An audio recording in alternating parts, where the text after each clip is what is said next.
السلام عليكم ورحمة الله وبركاته. إن الحمد لله نحمده ونستعينه ونستغفره ونعوذ بالله من شرور أنفسنا ومن سيئات أعمالنا. من يهده الله فلا مضل له ومن يضلل فلا هادي له، وأشهد أن لا إله إلا الله وحده لا شريك له، وأشهد أن محمدا عبده ورسوله صلى الله تعالى عليه وعلى آله وصحبه وسلم تسليما كثيرا. أما بعد فأعوذ بالله من الشيطان الرجيم. بسم الله الرحمن الرحيم. قل هذه سبيلي أدعو إلى الله على بصيرة أنا ومن اتبعني وسبحان الله وما أنا من المشركين. সম্মানিত দ্বীনী ভাতৃমণ্ডলী, মহান আল্লাহর সমস্ত প্রশংসা যে আল্লাহ রাব্বুল আলামিন সত্যকে, দ্বীনে হককে মানব জাতির উদ্দেশ্যে প্রিয় নবী মুহাম্মদুর রাসূলুল্লাহ সাল্লাল্লাহু আলাইহি সাল্লামের উপর নাজিল করেছেন এবং তাকে এই সত্য দ্বীন নিয়ে আর হিদায়াতের পথ নিয়ে প্রেরণ করেছেন রাসূল করে, যাতে করে মানব জাতি সত্যের সন্ধান পেতে পারে আর বাতিল বা ভুলভ্রান্তি গুমরাহি থেকে মুক্তি লাভ করতে পারে। সুতরাং সত্য হক হচ্ছে মহান আল্লাহর পক্ষ থেকে, ওয়াকুলিল হাক্কু মির রাব্বিকুম, সত্য হক হচ্ছে রবের পক্ষ থেকে। আর এই হক সত্য পৌঁছে দিতে হবে নবী করিম সাল্লাল্লাহু আলাইহি ওয়াসাল্লামের ওয়ারিসিনদেরকে। কোরআন সুন্নাহ যারা বুঝে তাদের প্রত্যেকের দায়িত্ব, উলামায়ে কেরামদের, এবং যারাই যতটা সঠিক জ্ঞান রাখে পৌঁছে দেওয়া দায়িত্ব, যাতে করে মানুষ না জেনে ভুলের মধ্যে না থাকে এবং অজুহাত পেশ না করতে পারে যে আমরা জানতাম না। আর হতে পারে যে সতর্ক করার কারণে তারা সতর্ক সাবধান হয়ে যাবে, ওয়ালা আল্লাহুম ইয়াত্তাকুন, মাযিরাতান ইলা রাব্বিকুম, আল্লাহর কাছে ওযর পেশ করা যাবে যে আল্লাহ তাদেরকে জানিয়ে দিয়েছি এবং আমাদের দায়িত্ব পালন করেছি, আমরা আসামি নই, আমরা অন্যায় করিনি, গোপন করিনি, সত্যকে হককে আর ভুলের ওপর, গুমরাহির ওপর নীরব থাকিনি। ওয়ালা আল্লাহুম ইয়াত্তাকুন, আর যারা ভুলে রয়েছে তারা হতে পারে যে সংযত হবে, সতর্ক হবে, নিজের সংশোধন করে নেবে। এই উদ্দেশ্যে আম্বিয়া রাসূলগণ যে দাওয়াত পেশ করেছেন, সেই দাওয়াতে যারা গ্রহণ করেছে, সাড়া দিয়েছে, তারা খুশি হয়েছে। আর যারা সেই দাওয়াতকে অস্বীকার করেছে, প্রত্যাখ্যান করেছে, তারা নাখুশ হয়েছে, অসন্তুষ্ট হয়েছে, গালমন্দ করেছে, শত্রুতা করেছে, চরম দুশমনী করেছে। এটা খুব পুরাতন কথা, নতুন কথা নয়। মানব জাতির অবস্থাটা ঠিক এইরকম। অধিকাংশ মানুষ না বোঝার কারণে অথবা পার্থিব স্বার্থের কারণে হককে, সত্যকে অস্বীকার করে। আমাদেরকে সত্য খুলে বলে দিতে হবে ভালো পন্থায়, উত্তম পন্থায়। এটি হচ্ছে নবী করিম সাল্লাল্লাহু আলাইহি সাল্লামের পথ। কুল হাযিহি সাবিলি, মহান আল্লাহ ইরশাদ করেছেন, হে নবী তুমি বলে দাও এই হচ্ছে আমার পথ, আমার রাস্তা। আদউ ইলাল্লাহি আলা বাসিরাতিন, আল্লাহর দিকে আমি ডাকি, আল্লাহর দিকে ডাকি। সুতরাং আল্লাহ যেন ইখলাস দান করেন, ইখলাস দান করে, যাতে করে ব্যক্তি কোনো পার্থিব স্বার্থ না থাকে। আদউ ইলাল্লাহি আলা বাসিরাতিন, আল্লাহর দিকে ডাকি বসিরতের সাথে, অর্থাৎ জ্ঞানের সাথে। জেনে শুনে কথা বলতে হবে, জেনে শুনে কোনো সিদ্ধান্ত দিতে হবে, জেনে শুনে কোনো হুকুম লাগাইতে হবে, এটা ঠিক অথবা ভুল, যা কিছুই বলেন না কেন, এটা সহি, এটা গলত। বলার আগে বসিরাত থাকতে হবে, সে সম্পর্কে সম্যক জ্ঞান থাকতে হবে। আনা ওয়া মান ইত্তাবানি, আমি মুহাম্মদুর রাসূলুল্লাহ সাল্লাল্লাহু আলাইহি সাল্লাম জেনে শুনে জ্ঞানের ভিত্তিতে আল্লাহর দিকে আহ্বান করি, আর আমার অনুসারীরাও তেমনই হবে। সুবহানাল্লাহ, আল্লাহ পাক পবিত্র। ওয়া মা আনা মিনাল মুশরিকিন, আমি মুশরিকদের অন্তর্ভুক্ত নই। আজকে আমরা আলোচনা করব মাওলানা সৈয়দ আবুল আলা মওদুদী রাহিমাহুল্লাহ। তিনি একজন মুসলিম স্কলার, তার ভুল ভ্রান্তি রয়েছে। আর তার ভালো দিকও রয়েছে, হাসানাতও রয়েছে, নেকির দিক রয়েছে, সাইয়্যাতও রয়েছে।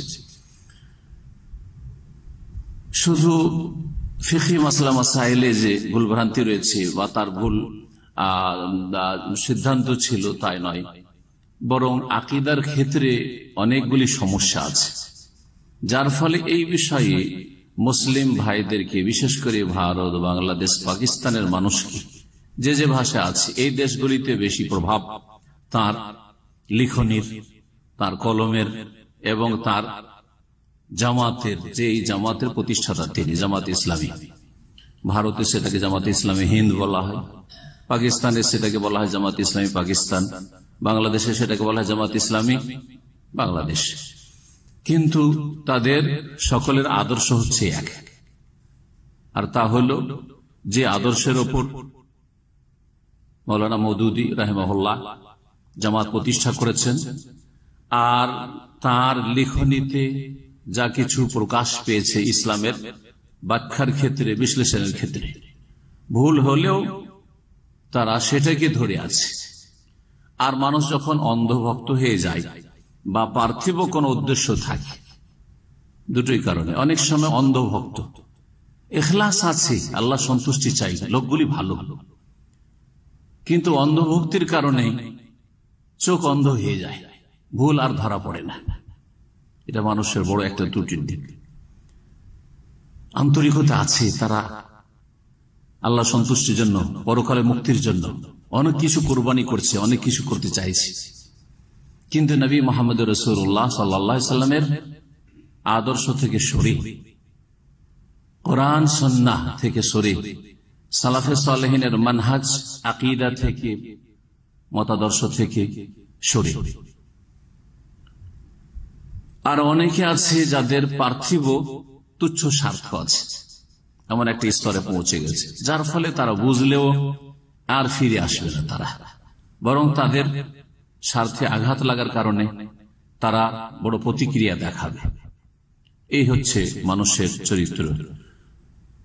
মওলানা মওদুদী সম্পর্কে আর বেশি না বলে তার সম্পর্কে ইনশাআল্লাহ তাআলা তার যে ভালো দিকগুলি আছে কোন এক সময় বলবো, সংক্ষেপে খুব বলবো যে তার দ্বারা ভালো কি হয়েছে, আর তার মন্দ দিকগুলি যখন একটি আলোচনা ইনশাআল্লাহ তাআলা খুব শিগগির করব, যে জামাত ইসলামীর আকীদা এবং মানহাজ, তখন ইনশাআল্লাহ তাআলা সেই বিষয়টির দিকে ইঙ্গিত করব বা একটু আলোকপাত করব।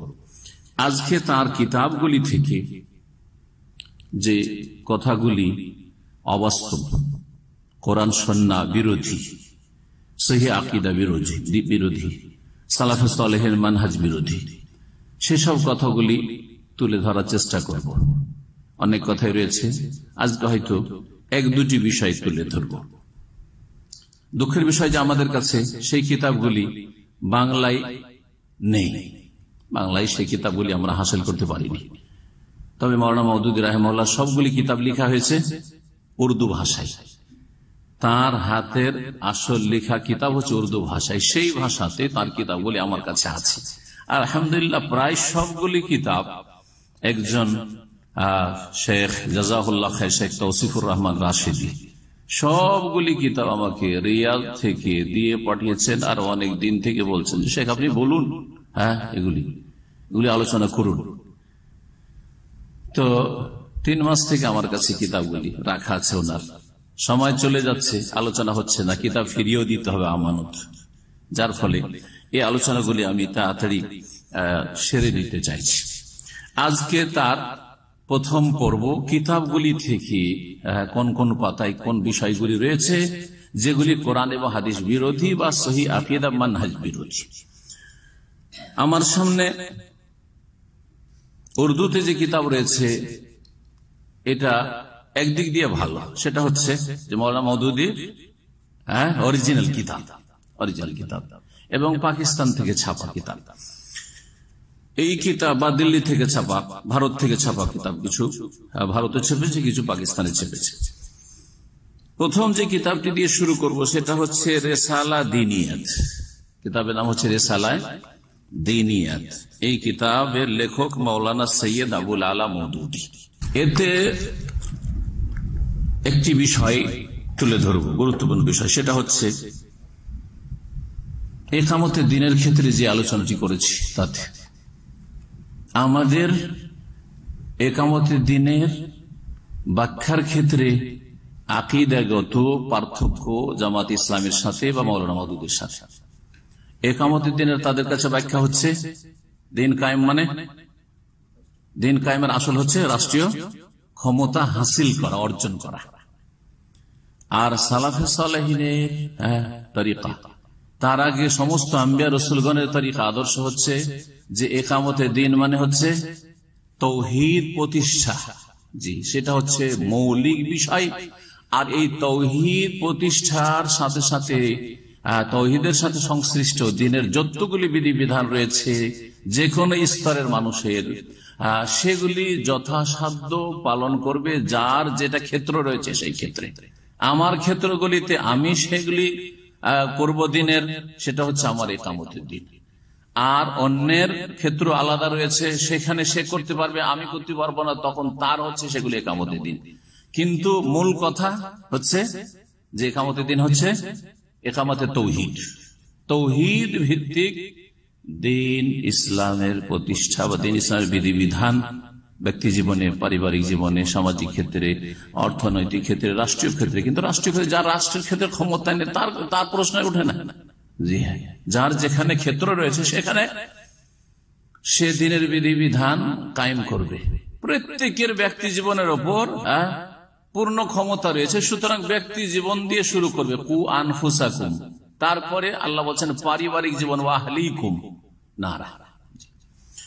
তো এখানে আলোচনা করতে গিয়ে বলেছিলাম যে মাওলানা মাওদুদী রাহিমাহুল্লাহ গুরুত্বপূর্ণ দিন ইসলামের ফরায়েজ, ওয়াজিবাত, ইবাদত, বন্দেগী সবগুলিকে বলেছেন যে এগুলি হচ্ছে ইবাদত, কিন্তু এই ইবাদত গুলি বড় ইবাদত না। সবচেয়ে বড় ইবাদতের জন্য এগুলি কি ট্রেনিং কোর্স। এই কথাটি তার কয়েকটি কিতাবে রয়েছে, আজকে দুইটি কিতাব থেকে শোনাবো। একটি হচ্ছে এই রিসালা দীনিয়াতের পৃষ্ঠা নম্বর 129, তিনি কি বলছেন শোনেন। ইবাদতের ব্যাখ্যা করতে গিয়ে আর ইসলামের লক্ষ্য উদ্দেশ্য বলতে গিয়ে বলছেन जी और इस्लाम का असल मकसद मुसलमानों को ऐसे ही इबादत गुजार बंदा बनाना है। इस गर्ज के लिए इस्लाम में चंद ऐसी इबादतें फर्ज की गई हैं। বলছেন যে ইসলামের উদ্দেশ্য হচ্ছে মুসলমানদের কে এমন ইবাদত গুজার বানাবে, এমন ইবাদতকারী বান্দা বানাবে। আর এই উদ্দেশ্যে ইবাদত বন্দেগীর বিভিন্ন পন্থা বা বিভিন্ন বিষয়গুলি শরীয়তে দেওয়া হয়েছে, শরীয়তে ফরজ করা হয়েছে। এই জন্য কি করা হয়েছে বলছে ऐसी इबादतें फर्ज की गई है, বেশ কিছু এমন ইবাদত ফরজ করা হয়েছে जो इंसान को उस बड़ी इबादत के लिए तैयार करती हैं। এই ফরজ ইবাদতগুলি মানুষকে প্রস্তুত করে, রেডি করে, ট্রেন করে কিসের জন্য? দেখেন তার ভাষাতে রয়েছে उस बड़ी इबादत के लिए तैयार करना है, বড় ইবাদতের জন্য। বড় ইবাদতের জন্য এই ফরজ ইবাদতগুলি দিয়ে কি করা? তৈরি করা। বুঝতে পারছেন কিনা? তার মানে এই যে ফরজ ইবাদতগুলি সেগুলি বড় ইবাদত না, এর চেয়ে বড় ইবাদত হচ্ছে ওই বড় ইবাদত যেটার কথা তিনি বলতে চাইছেন। তারপরে বলছেন আরো, গোয়া ইউ সমঝো, যেন এইভাবে আপনি বুঝুন যে ये खास इबादतें उस बड़ी इबादत के लिए ट्रेनिंग कोर्स की हैसियत रखती हैं। ये विशेष इबादत गुली एक खास इबादत, অন্য জায়গায় বিশেষ কি ইবাদত, নামাজ, রোজা, হজ, যাকাত, এইভাবে বলেছে, আসছে এই কিতাবে বলবো। এই ইসলামের যে গুরুত্বপূর্ণ ইবাদতগুলি, দ্বিতীয় স্তম্ভ, তৃতীয় স্তম্ভ, চতুর্থ স্তম্ভ, পঞ্চম স্তম্ভ, এগুলি বলছে এই বড় এই ইবাদত গুলি কে বুঝে নেন যে এই খাস ইবাদত গুলি উস বড়ি ইবাদত के लिए ट्रेनिंग कोर्स की हैसियत रखती है। Training course. আর ইকামতের দিন আলোচনায় বুঝেছি ট্রেনিং কোর্স মানে এটা মুখ্য উদ্দেশ্য না, যার জন্য ট্রেনিং নিচ্ছেন সেটা হচ্ছে মুখ্য উদ্দেশ্য।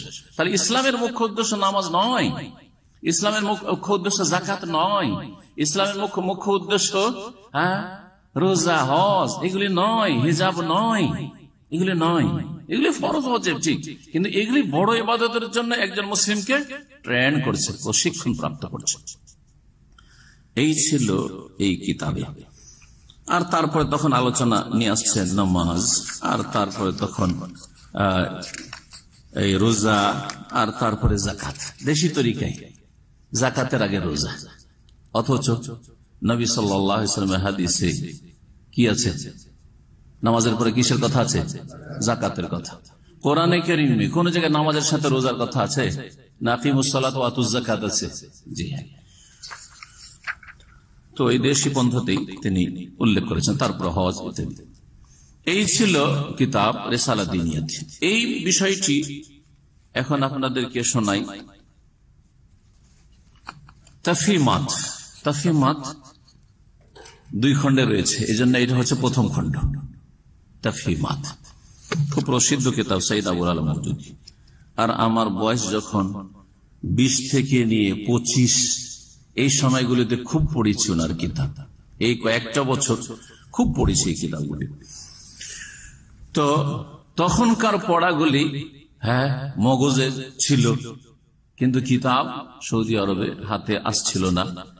আর অনেকটা হেকমত মনে করছিলাম যে এই বিষয়গুলি আলোচনায় বিলম্ব করি, বিলম্ব করাই হেকমত হয়তো, কিন্তু বিলম্ব করতে করতে দেখলাম যে এখন হেকমত হচ্ছে যে আলোচনা করে দিই।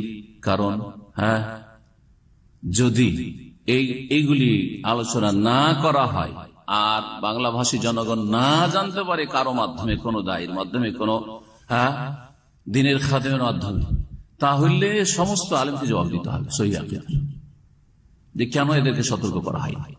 বলছেন তাফহিমাতের 69 পৃষ্ঠায়, তাফহিমাতের 69 পৃষ্ঠায় এখানে শুনেন কি বলছেন। সূরা হজের আয়াত নম্বর 41 তার আগে উল্লেখ করেছেন। তাতে কি রয়েছে? যে যাদেরকে নেতৃত্ব দেব। তাহলে আলোচনাটা কিসের রয়েছে? রাষ্ট্রীয় ক্ষমতা হাসিলের আলোচনা প্রসঙ্গ। কিন্তু এই আয়াত বলছেন আল্লাযীনা ইম্মাক্কান্নাহুম ফিল আরদি আকামুস সালাতা ওয়া আতাউয যাকাতা ওয়া আমারু বিল মা'রুফি ওয়া নাহাউ আনিল মুনকার। এই আয়াত উল্লেখ করার পরে বলছেন যে এ হ্যায় উস ইবাদত কি হাকিকত। এই যে নেতৃত্ব হাসিল করা আল্লাহর জমিনে, পৃথিবীতে, এটা হচ্ছে ইবাদতের হাকিকত, আসল মর্ম কথা। जिसके मुतालिक लोगों ने समझ रखा है कि वो महज नमाज, रोजा और तस्बीह और तहलील का नाम है।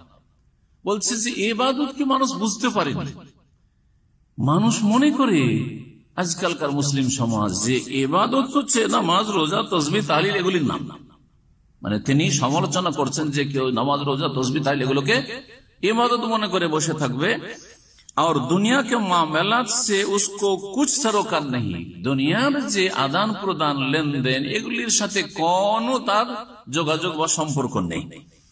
हालांकि অথচ বলছেন, অথচ তার আসল সত্যিকার অর্থে সোম, সোম মানে রোজা, সালাত নামাজ, और हज और ज़कात और जिक्र और तस्बीह इंसान को उस बड़ी इबादत के लिए मुस्तैद करने वाली तमरीनात, तारपरे ब्रैकेटे इंग्लिशे लिखছেন, इंग्लिशটা পড়ে দিই, training courses, training courses, training courses, বুঝলেন না? জি, এই হচ্ছে আলোচনা। আমি জামায়াত ইসলামী থেকে অত্যন্ত প্রভাবিত ছিলাম এবং এক সময় আমাদের দুটো ডিস্ট্রিক্ট পাশাপাশি, মালদা আর দিনাজপুর, যে দিনাজপুর এখন দক্ষিণ আর উত্তরে ভাগ হয়েছে, তখন ছিল পশ্চিম দিনাজপুর। বাংলাদেশটা শুধু দিনাজপুর ডিস্ট্রিক্ট, আর পশ্চিমবঙ্গে মালদাহর পাশে যে দিনাজপুর তার নাম ছিল পশ্চিম দিনাজপুর, সেটা ভাগ হয়ে এখন উত্তর আর দক্ষিণ দিনাজপুর হয়েছে। সেই সময় তাদের সাথে এত ঘনিষ্ঠতা ছিল আর এত প্রভাবিত ছিলাম যে আমাকে একবার অফার করলো যে আপনাকে এই দুটো ডিস্ট্রিক্টের আমির বানিয়ে দিই, দায়িত্ব নেন আপনি। ওই সময় এই কিতাবগুলি পড়াশোনা করছিলাম আর প্রভাবিত ছিলাম ফিরলাম কি করে এই কথাটা এখানে বলিনি, কারণ এইটাই ছিল আমার ইউটার্ন। এই কথাটাই যখন পড়লাম এই কিতাব থেকে, রেসালাদিন এতে পড়িনি, কারণ এতে একটু ডিটেলস আছে, তাফহিমাত থেকে পড়লাম। পড়ার পরে সাথে সাথে আমি চমকে উঠলাম, আরে কি বলে নামাজ, রোজা, হজ, যাকাত, তাসবিহ, তাহলিল, এগুলো হচ্ছে ট্রেনিং কোর্স।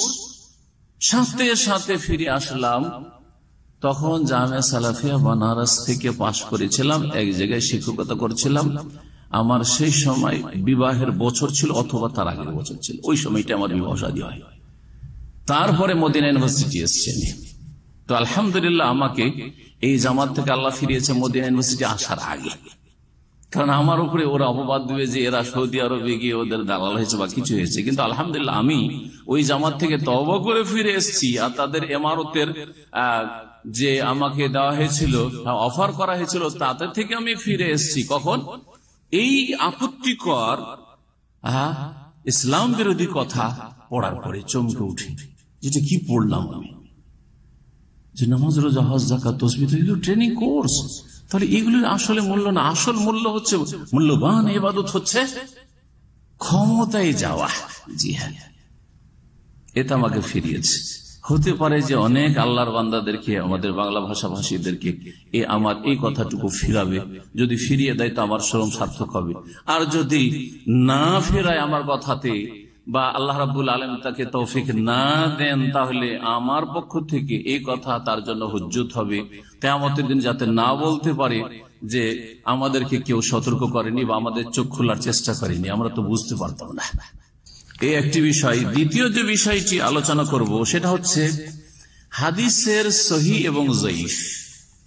হাদিসের সহিহ এবং যঈফ এবং তার মাপকাঠি। আর মাওলানা মওদুদী রাহিমাহুল্লাহর কাছে এই ক্ষেত্রে তার মতবাদ, থিওরি,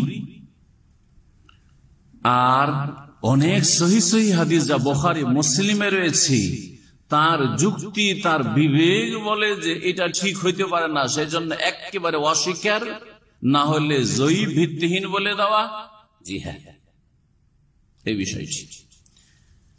এর সাথে সাথে মুহাদ্দিসিনে কিরামরা যে হাদিস সহিহ যঈফের কায়দা কানুন, মুস্তালাহুল হাদিস বা উসুল হাদিসের কায়দা কানুন নির্ধারণ করেছেন, সেগুলিকে তুচ্ছ জ্ঞান করা, আর সেগুলিকে একেবারে মূল্যহীন মনে করা, আর সেগুলি সম্পর্কে এই মন্তব্য করা যে এটা যদি আমরা অন্ধভাবে মেনে নিই তাহলে এটা আমাদের অন্ধত্ব হবে, অতিরঞ্জন বাড়াবাড়ি করা হবে, বরং আমাদের রেওয়ায়াত পূজা হবে, রেওয়ায়াত পারস্তি পূজা হবে। আমাদের কি তাছাড়াও অন্য কোন মাপকাঠি দিয়েও সহিহ যঈফ জানার চেষ্টা করতে হবে। আর এটা জরুরি নয় যে মুহাদ্দিসরা কোন হাদিসকে সহিহ বলেছেন সেই জন্য সেটা সহিহ হবে, হতে পারে যঈফ, যেটাকে মুহাদ্দিসিনরা সহিহ বলেছেন, আর এর বিপরীত বলছেন আবার। আর এটাও হইতে পারে যেই হাদিসকে মুহাদ্দিসিনে কেরামরা যঈফ বলছেন সেটা সহিহ হইতে পারে। জি, এত বড় কথা। যার ফলে এই 1200 বছরের যে হাদিসের খেদমত রয়েছে মুহাদ্দিসিনে কেরামের, জি হ্যাঁ, সাহাবায়ে কেরামদের যুগ থেকে, তারপরে তাবেঈনদের যুগে তো হাদিস সংকলন, হাদিসের সহিহ যঈফের চর্চা সাহাবায়ে কেরামদের যুগে না হয়, হাদিসের জারহ তাদিল আর সহিহ যঈফের এই বিদ্যা ছিল না, কিন্তু পরে প্রয়োজন পড়লো, কারণ মানুষের মধ্যে বিদআত আসলে, মিথ্যার ছড়াছড়ি আসলে, তখন প্রয়োজন পড়লো। তো এর একেবারে মূল্যকে মূল্যহীন করে দিচ্ছে, কোনো মূল্য নেই এই খেদমতের তেমন। হতে পারে যেটা তারা সহিহ বলেছেন সহিহ, আবার হতে পারে যে সেটা যঈফ, আবার যেটাকে তারা সহিহ বলেছেন সেটা হতে পারে সহিহ। এই বিষয়টি কয়েকটি কিতাবে আছে, এমনকি তাফসীর তাফহিমুল কোরআন আছে। আপনাদেরকে 2 খণ্ড তাফহিমুল কোরআন থেকে এই বিষয়টি আজকে শোনাবো, আর এই কিতাবে আছে সেটাও শোনাবো। তাফহিমাত প্রথম খণ্ড 356 পৃষ্ঠা, 356 পৃষ্ঠা। বলছেন মওদুদী সাহেব, মুহাদ্দিসিন রাহিমাহুমুল্লাহ কি খিদমাত মুসাল্লাম, মুহাদ্দিসিন রাহিমাহুমুল্লাহ খিদমত যে আছে সেটা মেনে নিচ্ছি, किंतु ये भी मुसल्लम के नक़द हदीस के लिए जो मवाद उन्होंने फराहम किया है वो सदर अव्वल के अखबार व आसार की तहकीक में बहुत कारआमद हैं। আর এটাও মেনে নিচ্ছি যে হাদিসের সহিহ জয়ীফের যাচাই বাছাইয়ের ক্ষেত্রে যেসব ম্যাটেরিয়াল মওয়াদ মানে যেসব ম্যাটেরিয়াল তিনি তারা মুহাদ্দিসিন কেরামরা সরবরাহ করেছেন সেগুলি প্রথম যুগ থেকে হাদিস এবং আসারের গবেষণার ক্ষেত্রে বহুত কারামত হয়, মানে অত্যন্ত উপকারী। এগুলো মানছেন, ঠিক আছে, উপকারী কালাম ইসমে নেই, এই ক্ষেত্রে কোনো আপত্তি নাই। बल्कि सिर्फ इस अमर में है कि कुल्लियतन उन पर एतमाद करना कहां तक दुरुस्त है। তবে এর উপর অবশ্যই আমার কথা আছে যে পুরোপুরি মুহাদ্দিসিনে কেরামরা যা সহিহ বলেছেন, যা জয়ীফ বলেছেন, এর উপর আস্থা করে নাও। এতমাদ করা মানে আস্থা করে নেওয়া যে হ্যাঁ মুহাদ্দিস ইমাম বুখারী সহিহ বলেছেন, সহিহ, ইমাম মুসলিম সহিহ বলেছেন, সহিহ, হ্যাঁ, তারপরে ইমাম আহমদ বিন হাম্বল সহিহ বলেছেন, সহিহ, বা মুহাদ্দিসিন কেরামরা সবাই মিলে যে সহিহ বলেছেন সেটাই সহিহ। এর উপর পুরোপুরি আস্থা করাটা কতটুকু ঠিক, কাহা তাক দুরুস্ত, কতটুকু ঠিক, এটা আলোচ্য বিষয়। এর উপর আপত্তি আছে। তারপরে কেন আপত্তি আছে বলছেন, ও বহরহাল থে তো ইনসান হি,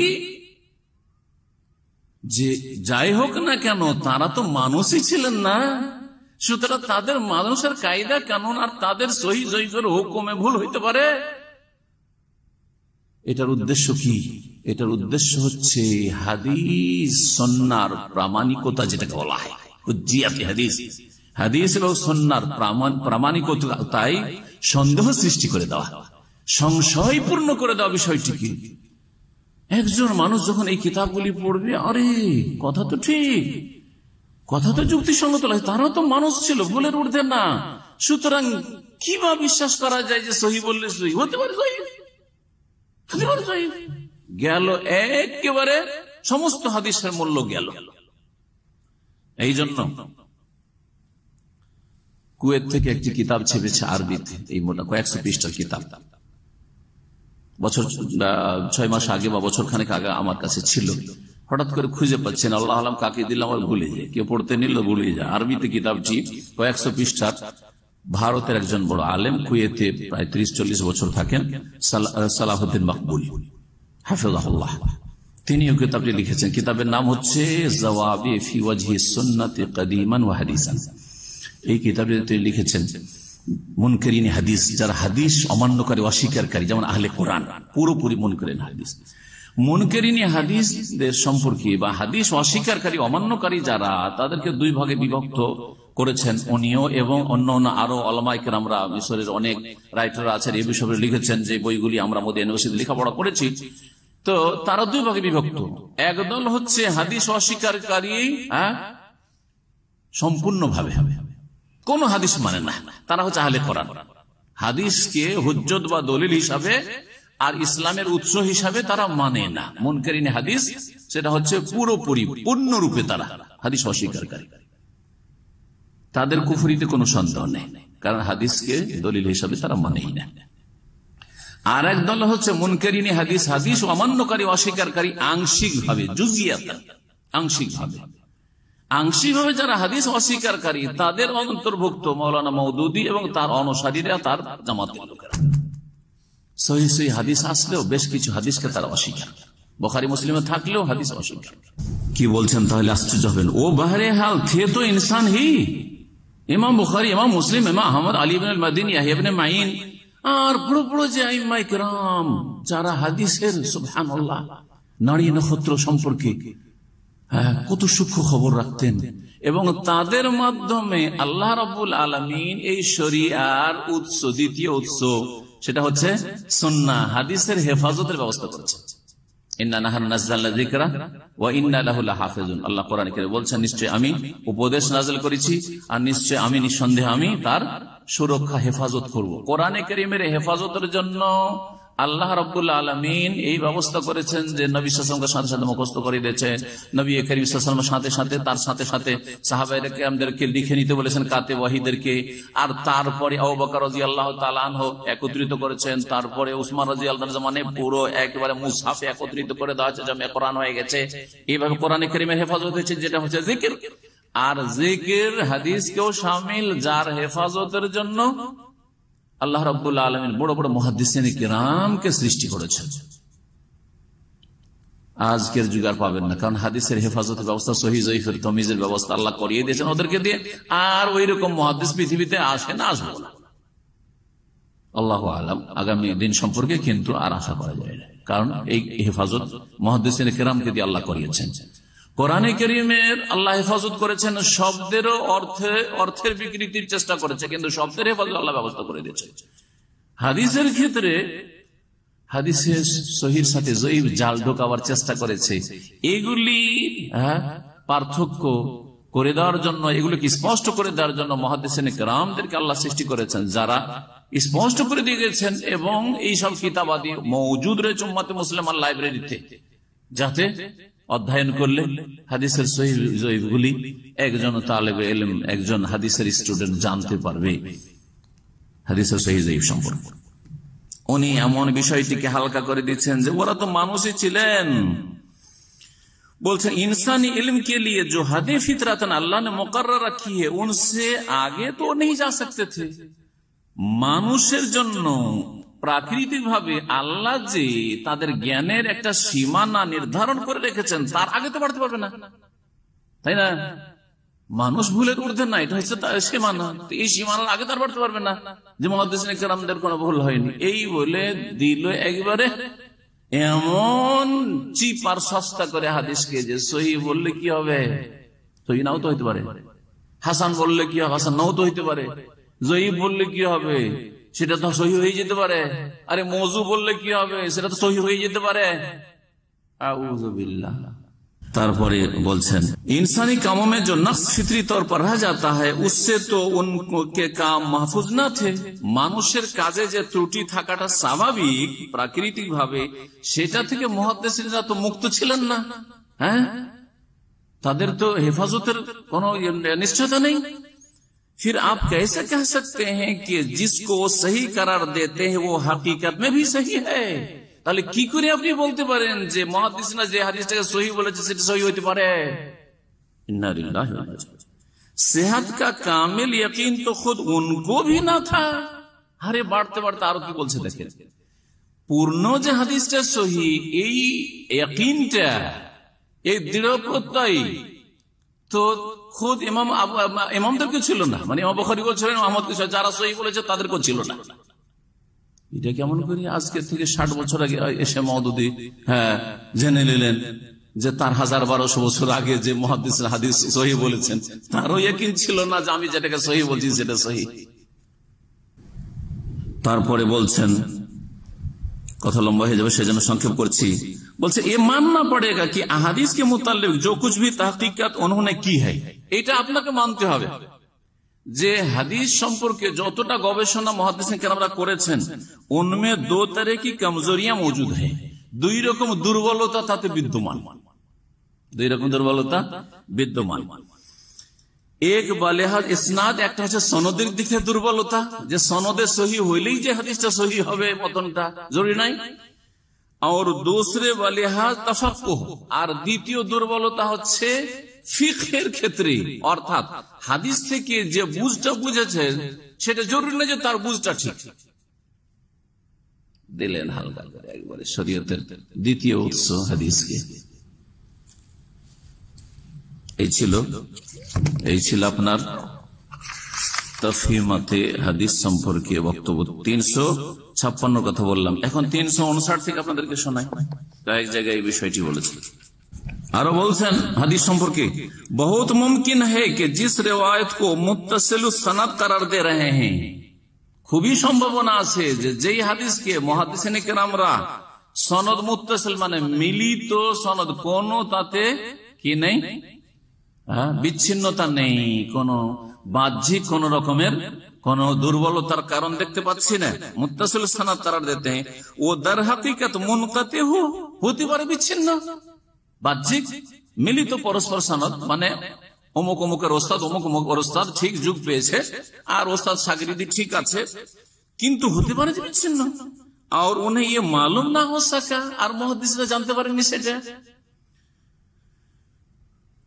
और उन्हें यह मालूम ना हो सका हो कि बीच में कोई ऐसा मजहूल उलहल रावी छूट गया है। होते পারে যে মাঝখানে একটা বর্ণনাকারী ছুটে গেছে, যে হচ্ছে অজ্ঞাত পরিচয়, তার অবস্থা জানা নেই। হতে পারে সে মিথ্যু, হতে পারে সে জয়ীফ, দুর্বল স্মৃতিশক্তির দিক থেকে বা তার আকীদা আমলের দিক থেকে छूट गया है जो सिखा ना थे, যে आस्था भाजन छिलो ना। इसी तरह ये भी मुमकिन है, यही रकम एटाओ सम्भव कि जो रिवायत मुरसल या मौदल या मुनकाते हैं, যেই রিওয়ায়াত বা হাদিসগুলি মুহাদ্দিসিনদের কাছে মুরসাল, মুরসাল হচ্ছে জয়ীফের একটা কিসিম, ইয়া মুদাল অথবা পরপর সনদে দুইজন রাবি নেই, সেটাও বিচ্ছিন্ন, কিন্তু দুইজন পরস্পর রাবি নেই। ইয়া মুনকাতি অথবা যে কোনো জায়গা থেকে একটা বর্ণনাকারী নেই, এটা হচ্ছে মুনকাতি। আর মুরসাল হচ্ছে যদি তাবেই বলেন কালা রাসূলুল্লাহ সাল্লাল্লাহু আলাইহি ওয়াসাল্লাম, অর্থাৎ রাসূলুল্লাহ সাল্লাল্লাহু আলাইহি ওয়াসাল্লামের আগে একজন বর্ণনাকারী আর নাম নেই, উজ্জ্বল কে আছে জানা নেই, আর যিনি বর্ণনা করেছেন উনি রাসূলুল্লাহ সাল্লাল্লাহু আলাইহি ওয়াসাল্লামকে পান নাই। তো যদি সাহাবী হন তাহলে তো সমস্যা নাই, কিন্তু একটা যে দুর্বলতার সম্ভাবনা থেকে যাচ্ছে সেটা হচ্ছে যদি তাবেই থেকে বর্ণনা করে, তো সেই তাবেইর অবস্থা কি? উনি তো জয়ীফ হতে পারেন, যার ফলে জয়ীফ হওয়ার সম্ভাবনা হালকা। জয়ীফ হচ্ছে মুরসাল রিওয়ায়াত। বলছেন যে যেই হাদিসকে মুহাদ্দিসরা কি বলেছেন, मुरसल मौदल मुनकती और इस बिना पर पाए एतबार से गिरी हुई समझी जाती है, সেগুলোকে মনে করা যাচ্ছে যে আমাদের দলিল থেকে নিম্নের এগুলো হাদিস, মানে দলিলে চলবে না, এগুলি অচল দুর্বল। उनमें से बाज से रावियों से आई हो और बिल्कुल सही हो, হতে পারে সেই হাদিসগুলি অন্য কোন নির্ভরযোগ্য বর্ণনাকারী থেকে বর্ণিত হয়ে এসেছে আর সেটা হচ্ছে সহিহ। এবার বুঝতে পেরেছেন শুরুতে যেটা বললাম, তার মানে মুহাদ্দিসিনে কেরামরা যেগুলোকে সহিহ বলেছেন হতে পারে সহিহ, আবার হতে পারে জয়ীফ, আবার যেগুলোকে জয়ীফ বলেছেন হতে পারে জয়ীফ আর হতে পারে সহিহ। একেবারে মূল্যহীন এত বড় একটি দিনের খেদমত, জি যার ফলে মওদুদী ভক্তদের, জামাত ইসলামের লোকদের, ভারতীয় হোক বাংলাদেশ পাকিস্তানে দীর্ঘদিন তাদের সাথে চলাফেরা করেছি, হাদিস সম্পর্কে তাদের এতিম বলা যায়, কোনো জ্ঞানও নেই আর চর্চাও নেই আর কোনো গুরুত্ব নেই, কারণ এই যে মূল্য এতটুকু, হতে পারে ঠিক হতে পারে ভুল, সুতরাং কোনো গুরুত্ব নেই, কোনো মূল্য নেই হাদিসের। এই ছিল যা বললাম। আর তারপরে 359 বললাম, তারপর 360, 61, 62 থেকে আরো কিছু কথা শুনে আপনাদের।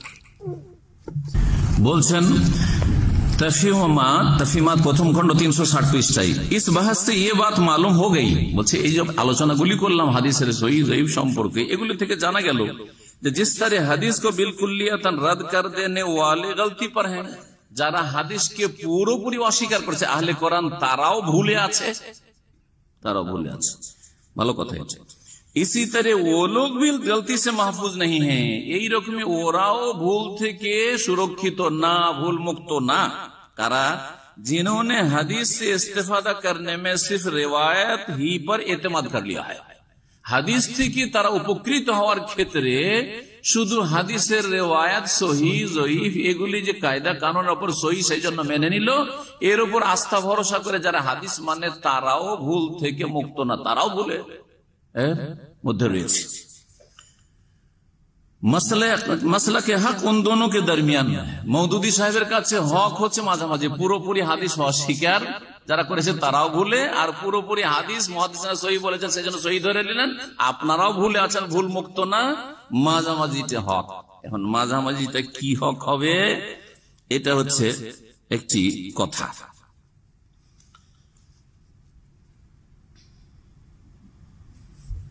সেটা হচ্ছে যে আইম্মায়ে কেরাম মুজতাহিদিন তারা যে হাদিসগুলিকে দলিলে পেশ করেছে, ফোকাহারা বিশেষ করে ফোকাহাদের কথা এখানে প্রাধান্য দিয়েছে, যদি তারা জয়ীফ হাদিসও পেশ করে থাকে, হ্যাঁ তারা উপলব্ধি করতে পেরেছে যে জয়ীফ হইল এটাই দলিল যোগ্য, আর সহিহ হাদিসকে তারা রিজেক্ট করেছে, আমল করেনি। অনেক ফোকাহা সহিহ হাদিসকে অস্বীকার করেছে, বা অস্বীকার মানে সেটার উপর আমল করেনি বা সেটা অনুযায়ী ফতোয়া দেয়নি। তো বলছে যে তারা সহিহ হাদিসকে যে তারা আমলে নিয়ে আসেনি বা সহিহ হাদিস অনুযায়ী ফতোয়া দেয়নি, কিসের ভিত্তিতে? তিনি সেখানে বলতে চাইবেন যে তাদের এমন যোগ্যতা চলে আসে মুজতাহিদিনদের মধ্যে যে তারা নিজের স্বাদ, যৌক শব্দটি ব্যবহার করেছে, যৌক, নিজের স্বাদ দিয়ে, নিজের যোগ্যতার যে একটা স্বাদ আছে ওই দিয়ে তারা উপলব্ধি করতে পারে যে এটা জয়ীফ মুহাদ্দিসিনদের কাছে হইলেও কায়দা কানুনে এটা আসলে জয়ীফ না, এটা দলিলযোগ্য। আর এটা মুহাদ্দিসিনদের কায়দা কানুনে সহিহ হইলেও এটা সহিহ নয়, যার ফলে সহিহ হাদিসকে তারা আমলে নিয়ে আসে না, সহিহ হাদিস অনুযায়ী ফতোয়া দেয় না। জি, যেমন রফুল ইদানের ক্ষেত্রে বলতে চাইছেন, হ্যাঁ ধরেন রফুল ইদানের সহিহ হাদিস আছে, বলছে যে যেমন হানাফি মাযহাব রফুল ইদানের সহিহ হাদিসের উপর আমল করেনি, জয়ীফ হাদিসের আমল করেছে, কারণ এখানে রিওয়ায়াতের উপর ভরসা করে নেই। কিসের ভরসা করেছে? অন্য জোকের মাধ্যমে, অন্য যুক্তির মাধ্যমে। 361 পৃষ্ঠায় কি বলছেন শুনেন, বলছেন যে बल्कि असल मामला ये था कि उनके नजदीक सेहत हदीस का मदार सिर्फ इस्नाद पर ना था। বলছেন যে সঠিক বিষয় হচ্ছে, আসল মামলা সঠিক বিষয় হচ্ছে এই যে আইম্মায়ে মুজতাহিদিনদের নিকটে উনকে নজদীক সেহত হাদিস কা মাদার, হাদিস সহিহ হওয়ার নির্ভরশীলতা সির্ফ ইসনাদ पर না থা, সনদের উপর ছিল না, যে সনদ মোতাবেক সনদের ক্ষেত্রে যখন হাদিস সহিহ তো হাদিস সহিহ না, এর উপর ছিল না, बल्कि इस्नाद के अलावा एक और कसौटी भी थी। সনদ ছাড়াও আইম্মায়ে মুজতাহিদিন ফোকাহাদের কাছে যারা মাসলা মাসাইল নিয়ে, যেসব বিশেষ করে ফোকাহাদের বলতে চাইছেন, যেসব ফোকাহাদের নামে মাযহাব রয়েছে আর তারা অনেক সহিহ হাদিসের বিপরীত ফতোয়া দিয়েছেন, বলছেন যে তাদের কাছে বলকি ইসনাদ কে अलावा সনদ ছাড়াও এক और कसौटी भी थी, আর একটা মাপকাঠি ছিল। আর একটা কি ছিল? মাপকাঠি বা কষ্টি পাথর ছিল, जिस पर वो अहादीस को परखते थे, যা দিয়ে সে তারা হাদিসগুলিকে কি করত? হ্যাঁ, যাচাই বাছাই করত, যে সনদে তো সহিহ কিন্তু আরেকটা মাপকাঠি আমাদের কাছে, সেটাতে সহিহ কিনা। সনদের ক্ষেত্রে তো সহিহ, কিন্তু আরেক মাপকাঠি আমাদের কাছে আছে, সেটাতে জয়ীফ কিনা ইত্যাদি। और जिस हदीस के मुताल्लिक उनको इत्मीनान हो जाता, যে হাদিসটা সম্পর্কে এই ফোকাহায়ে কেরামদের কি হয়ে যেত, হ্যাঁ তারা নিশ্চিত হয়ে যেতে পারতেন, মোটামুটি আস্থা হইতো কি এই হাকিকত সে আকরাব হয়, এটা সত্যিকার দ্বীনের কাছাকাছি, উসি কো কবুল কর লেতে থে, সেই হাদিসটাকে কি করত? তারা কবুল করে নিত। খা ও খালিস মুহাদ্দিসানা নুকতা নজর সে মারজু হি কেউ না हो, যদিও সেটা মুহাদ্দিসিনদের দৃষ্টিভঙ্গিতে দুর্বল হোক না কেন, মারজু রাজে না, প্রাধান্যযোগ্য না, তার উপর অন্য কিছু প্রাধান্য পাচ্ছে তাদের কাছে, তারপরেও তারা রাজে মুহাদ্দিসিনের কাছে যেটি রাজে বেশি শক্তিশালী, বেশি সবল হাদিস, তার উপর অন্যটাকে প্রাধান্য দিয়েছে। ये दूसरी कसौटी कौन सी है? এখন এই দ্বিতীয় মাপকাঠিটা কি? আমি একটু আগে বললাম জক শব্দটা, ওইটাও শুনিয়ে দিই। বলছেন এই দ্বিতীয় মাপকাঠিটা কি, মানে রিওয়ায়াত যে সহিহ জয়ীফের কায়দা কানুন না, ওটা বাদ দেন, ওটার গুরুত্ব একেবারে হালকা। हम इससे पहले भी इशारतन उसका जिक्र कई मर्तबा कर चुके। বলছেন যে এর আগে কয়েকবার আমি এই বিষয়টি উল্লেখ করেছি যে অন্য আরেকটা মাপকাঠি আছে। जिस शख्स को अल्लाह ताला तफक्कुर की नेमत से सरफराज फरमाता है, उसके अंदर कुरान और सीरत रसूल के गायर मुताले से एक खास ज़ौक़ पैदा हो जाता है। যাকে আল্লাহ কোরআন সুন্নাহর গভীর জ্ঞান দান করেন, গভীরতা দান করেন, সেই ব্যক্তির মধ্যে এক খাস ज़ौक़ पैदा हो जाता, তার মধ্যে একটি বিশেষ একটি টেস্টের স্বাদ গ্রহণের যোগ্যতা সৃষ্টি হয়ে যায়। যাকায়াজুক মানে স্বাদ চাখা, আস্বাদন করা, জি শরীয়তের স্বাদ আস্বাদন করার যোগ্যতা সৃষ্টি হয়ে যায়। जिसकी कैफियत बिल्कुल ऐसी है जैसे एक पुराने जौहरी की बसीरत। বলছি এইটার উদাহরণ ওই রকমই, যেমন একজন অভিজ্ঞতা সম্পন্ন বয়োজ্যেষ্ঠ স্বর্ণকার, যা মণিমুক্তা সম্পর্কে ধরেন অভিজ্ঞ বা স্বর্ণকার, স্বর্ণ সম্পর্কে যথেষ্ট জ্ঞান রাখে, ও মেশিন দিয়ে চেক করুক আর না করুক, আর ও কেমিক্যাল দিয়ে চেক করুক আর না করুক, যে এতে খাদ আছে কিনা আছে, ও দেখলে বলবে যে শোনা এটা স্বর্ণ ঠিক আছে না এতে ভেজাল আছে। বুঝছেন কিভাবে ইসলামকে বোঝাচ্ছে? কোরআনে হাদিস যার কাছে নেই কিন্তু কলমে খুব জোর। এই জন্য একটি কথা বলি, মাওলানা মওদুদির কলমে অসাধারণ জোর ছিল, এলেমের চাইতে বেশি, এলেমের চাইতে বেশি কলমে জোর ছিল, যার ফলে শুধু লিখতে থেকেছে, এলেম কম লিখা বেশি, আর এতেই গিয়ে পদস্খলন বেশি ঘটেছে, আর এতেই বেশি ভুল ভ্রান্তির শিকার হয়েছে। আরো মজার কথা শোনে 362 কি বলছেন, বলছেন যে আইম্মা মুজতাহিদিনরা যখন এইরকম যোগ্যতা পৌঁছে, কোরআন এবং হাদিস সম্পর্কে বড় পাণ্ডিত্য যখন হাসিল করে নেয় আলেম ওলামারা, इस मकाम पर पहुंच जाने के बाद इंसान इस्नाद का बहुत ज्यादा मोहताज नहीं रहता। মানুষ তখন সনদের মুখাপেক্ষি থাকে না, হাদিসের সনদ লাগে না তখন। লা হাওলা ওয়ালা কুওয়াতা ইল্লা বিল্লাহ। ভাষা পড়ে শোনাচ্ছি যাতে করে কেউ বলতে না পারে যে বাড়িয়ে বলছি। ও ইসনাদ সে মদদ জরুর লেতা হ্যায়, বলছে সনদ থেকে একটু সাহায্য নেই, হেল্প নেই, মগর উসকে ফয়সালা কা মদার উস পর নেই হোতা। কিন্তু সিদ্ধান্ত যে দেবে যে হাদিসটা গ্রহণযোগ্য কি গ্রহণযোগ্য না, হাদিসটা আমলযোগ্য কি আমলযোগ্য না, এটা দিয়ে ফতোয়া দেওয়া যাবে কি যাবে না, এটার ক্ষেত্রে হাদিসের সনদের উপর বা হাদিসের উপর কি করতেন না, ভরসা করতেন না। वो बसा औकात ये गरीब ज़ईफ मुनक़ती सनद मतऊन फी हदीस को भी ले लेता है। যখন গভীর পাণ্ডিত্য হাসিল হয়ে যায়, তখন কি করে, একটা গরিব জয়ীফ মুনকাতি বিচ্ছিন্ন সনদের হাদিস মাতউন ফি আপত্তিকর যে হাদিসকে বলা হয়েছে হাদিস সহিহ নয়, সেই হাদিসটাও কি করে ভি লে লেতা है, নিয়ে নেয় ফতোয়া দেওয়ার ক্ষেত্রে। জি হ্যাঁ।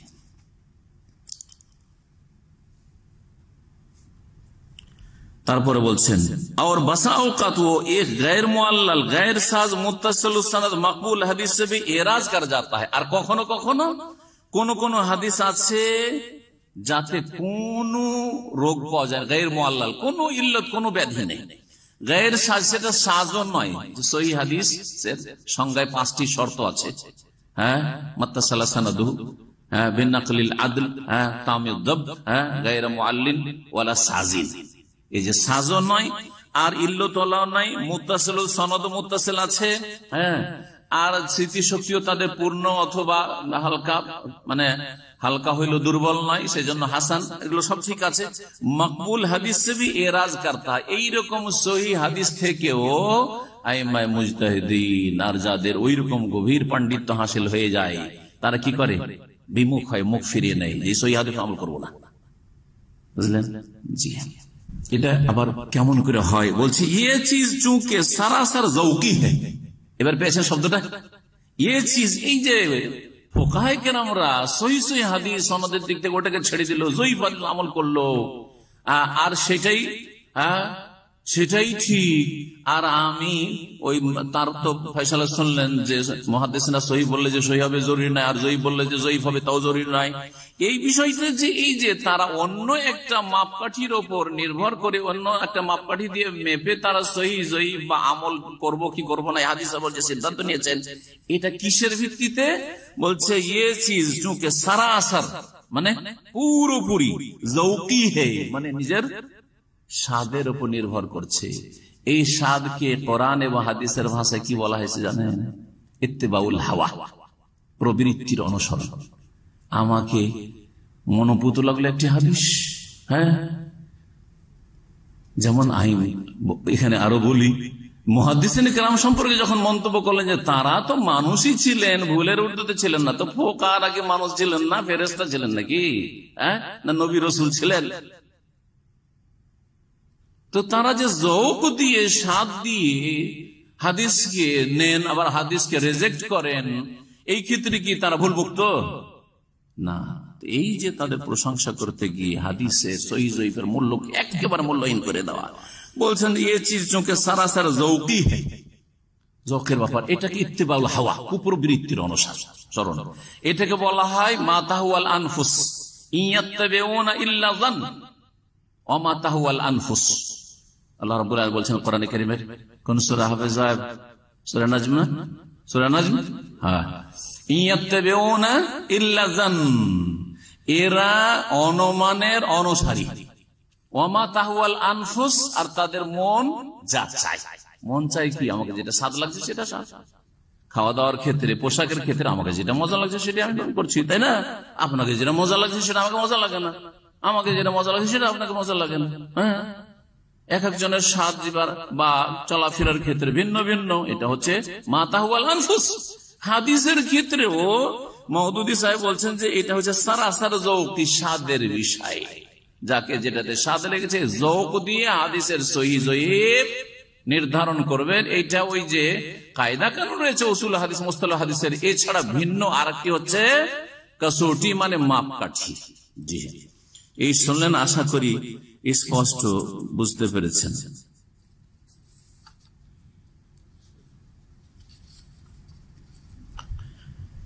অথচ এক পৃষ্ঠা পরে 363 পৃষ্ঠায় তিনি বলছেন যে আইম্মাই কেরাম ফোকাহা আবু হানিফা, শাফি, মালিক, আহমদ, ইমাম আবু ইউসুফ, মোহাম্মদ, তারা হাদিসের অনুসরণের ক্ষেত্রে কি বলেছেন ওই কন্ডিশন গুলো তুলে ধরেছেন।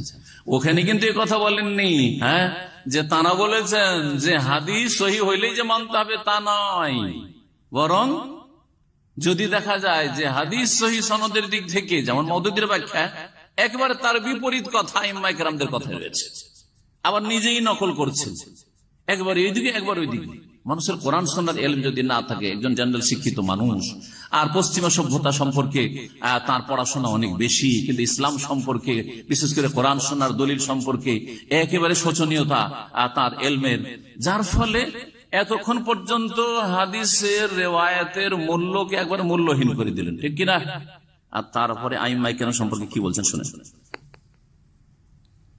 বলছেন, और जब कोई सुन्नत हमारे कौल के खिलाफ साबित हो, आइम्मा केराम সম্পর্কে বলছেন इसी बिना पर आइम्मा मुजताहिदीन हमेशा डरते रहे। এই জন্য মুজতাহিদিন কেরাম সব সময় শঙ্কিত থেকেছেন যে আমাদের ফতোয়া দিতে গিয়ে ভুল না হয়। और उन्होंने हमेशा अपने मुत्ताबिन को हिदायत की है, और सब समय তাদের অনুসারীদেরকে বা ছাত্রদেরকে কি করেছে, গাইডলাইন দিয়েছে, রাস্তা দেখেছে, হিদায়ত করেছে কি যে হাম পর বিলকুল এতেমাদ না করলে আমাদের ফতোয়া বা আমাদের কথার উপর ভরসা তোমরা করিও না, খুদ भी তাহকিক করতে রहो, তোমরা নিজেরাও একটু তদন্ত করিও, গবেষণা করিও। और जब कोई सुन्नत हमारी कौल के खिलाफ साबित हो, और কোন সুন্নাত মানে কি হাদিস না, সুন্নাত যদি হাদিস যদি আমাদের কথার খেলাফ মানে আইম্মাই মুজতাহিদিনদের খেলাফ, আবু হানিফা, শাফি, মালিক, আহমদের খেলাফ যদি পড়ে যায় হয়ে যায়, তো हमारे कौल को रद्द करके सुन्नत की पैरवी करो, আমাদের কথাগুলিকে ছেড়ে দিয়ে, ফতোয়াকে ছেড়ে দিয়ে কি মানিও, হাদিস মানে সুন্নাত মানে হাদিস না। হাদিস কিসের নির্ভরশীল, সাদের উপর না রিওয়ায়াতের উপর? রিওয়ায়াত। আইম্মাই কেরাম তো রিওয়ায়াতের দিকে নিয়ে যাচ্ছেন, আর নিজের জগ দিয়ে যে ফতোয়া দিয়েছেন সে তার থেকে বারণ করছেন, অন্ধ অনুকরণ করিও না। তারপরে বলছেন যে ইমাম আবু ইউসুফ ফরমাতে, ইমাম আবু হানিফা রাহিমাহুল্লাহ সবচেয়ে বড় ছাত্র আবু ইউসুফ বলছেন রাহিমাহুল্লাহ, লা ইয়াহিল্লু লিআহাদিন আন ইয়াকুলা মাকালাতান হাত্তা ইয়ালা মিন আইনা কুলনা, কোন মানুষের জন্য হালাল নয় যে আমাদের কথা বলে ফতোয়া দেবে, যে আবু ইউসুফ এই বলেছেন, তো আবু হানিফা এই বলেছেন, ইমাম মালিক এই বলেছেন, শাফি এই বলেছেন, অমুক শাইখ অমুক বলেছেন, অমুক হুজুর এই বলেছেন, না, এটা দলিল না। এর জন্য দলিল লাগে ইউস্তাদাল্লু লাহু ওয়া লা ইউস্তাদাল্লু বিহি, ওর সমর্থনে দলিল লাগবে, আর ওটাকে দলিল হিসেবে পেশ করা যাবে না। বুঝেছেন কথাটি? যারা আরবি বুঝে, মাদ্রাসা পড়া ছাত্র বা আলেমরা, তাদের জন্য বললাম, আমাদের কথাই হোক আর কোন ইমামের কথাই হোক, যে কোনো মানুষের কথার জন্য ইউস্তাদাল্লু লাহু, তার সাপোর্টে সমর্থনে দলিল নিয়ে আসতে হবে না। ওয়ালা ইউস্তাদাল্লু বিহি, কোন আলেম আর ইমামের কথাকে দলিল হিসাবে পেশ করা যাবে না, তা দিয়ে দলিল পেশ করা যাবে না যে অমুক কিতাবে আছে, অমুক ফাতোয়ার কিতাব আছে, চলবে না, যতক্ষণ পর্যন্ত তার দলিল ওর পেছনে না আছে অ্যাড করা।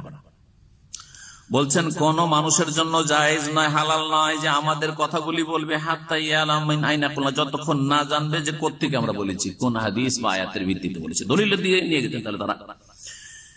ইমাম জোফার, উনি ইমাম আবু হানিফার ছাত্র, কাকল হে ইন্নামা নাখুযু বিররাই মা লাম নাজিদুল আসার, আমরা নিজের ব্যক্তিগত মতামতের উপর আমল করি বা ফতোয়া দিই, চিন্তা চেতনা থেকে ফতোয়া দিই, ইজতিহাদ করে, মা লাম নাজিদুল আসার, যতক্ষণ কি পাই না, আসার মানে কি হাদিস যতক্ষণ পাই না, সুন্নাহ পাই না।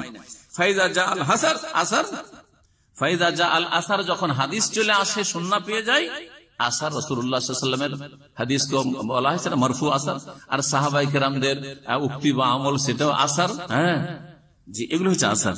তারাকনার রায়, তখন আমরা ব্যক্তি মত ছেড়ে দিই, ও আখাযনা বিল আসার, কোনটা নি, হাদিস নি। তো আইম্মায়ে কেরাম তো হাদিস নিতেন, আর মওদুদি সাহেব হাদিসের বিষয়টিকে, সহিহ জয়ীফটাকে একেবারে হালকা করে দিচ্ছেন।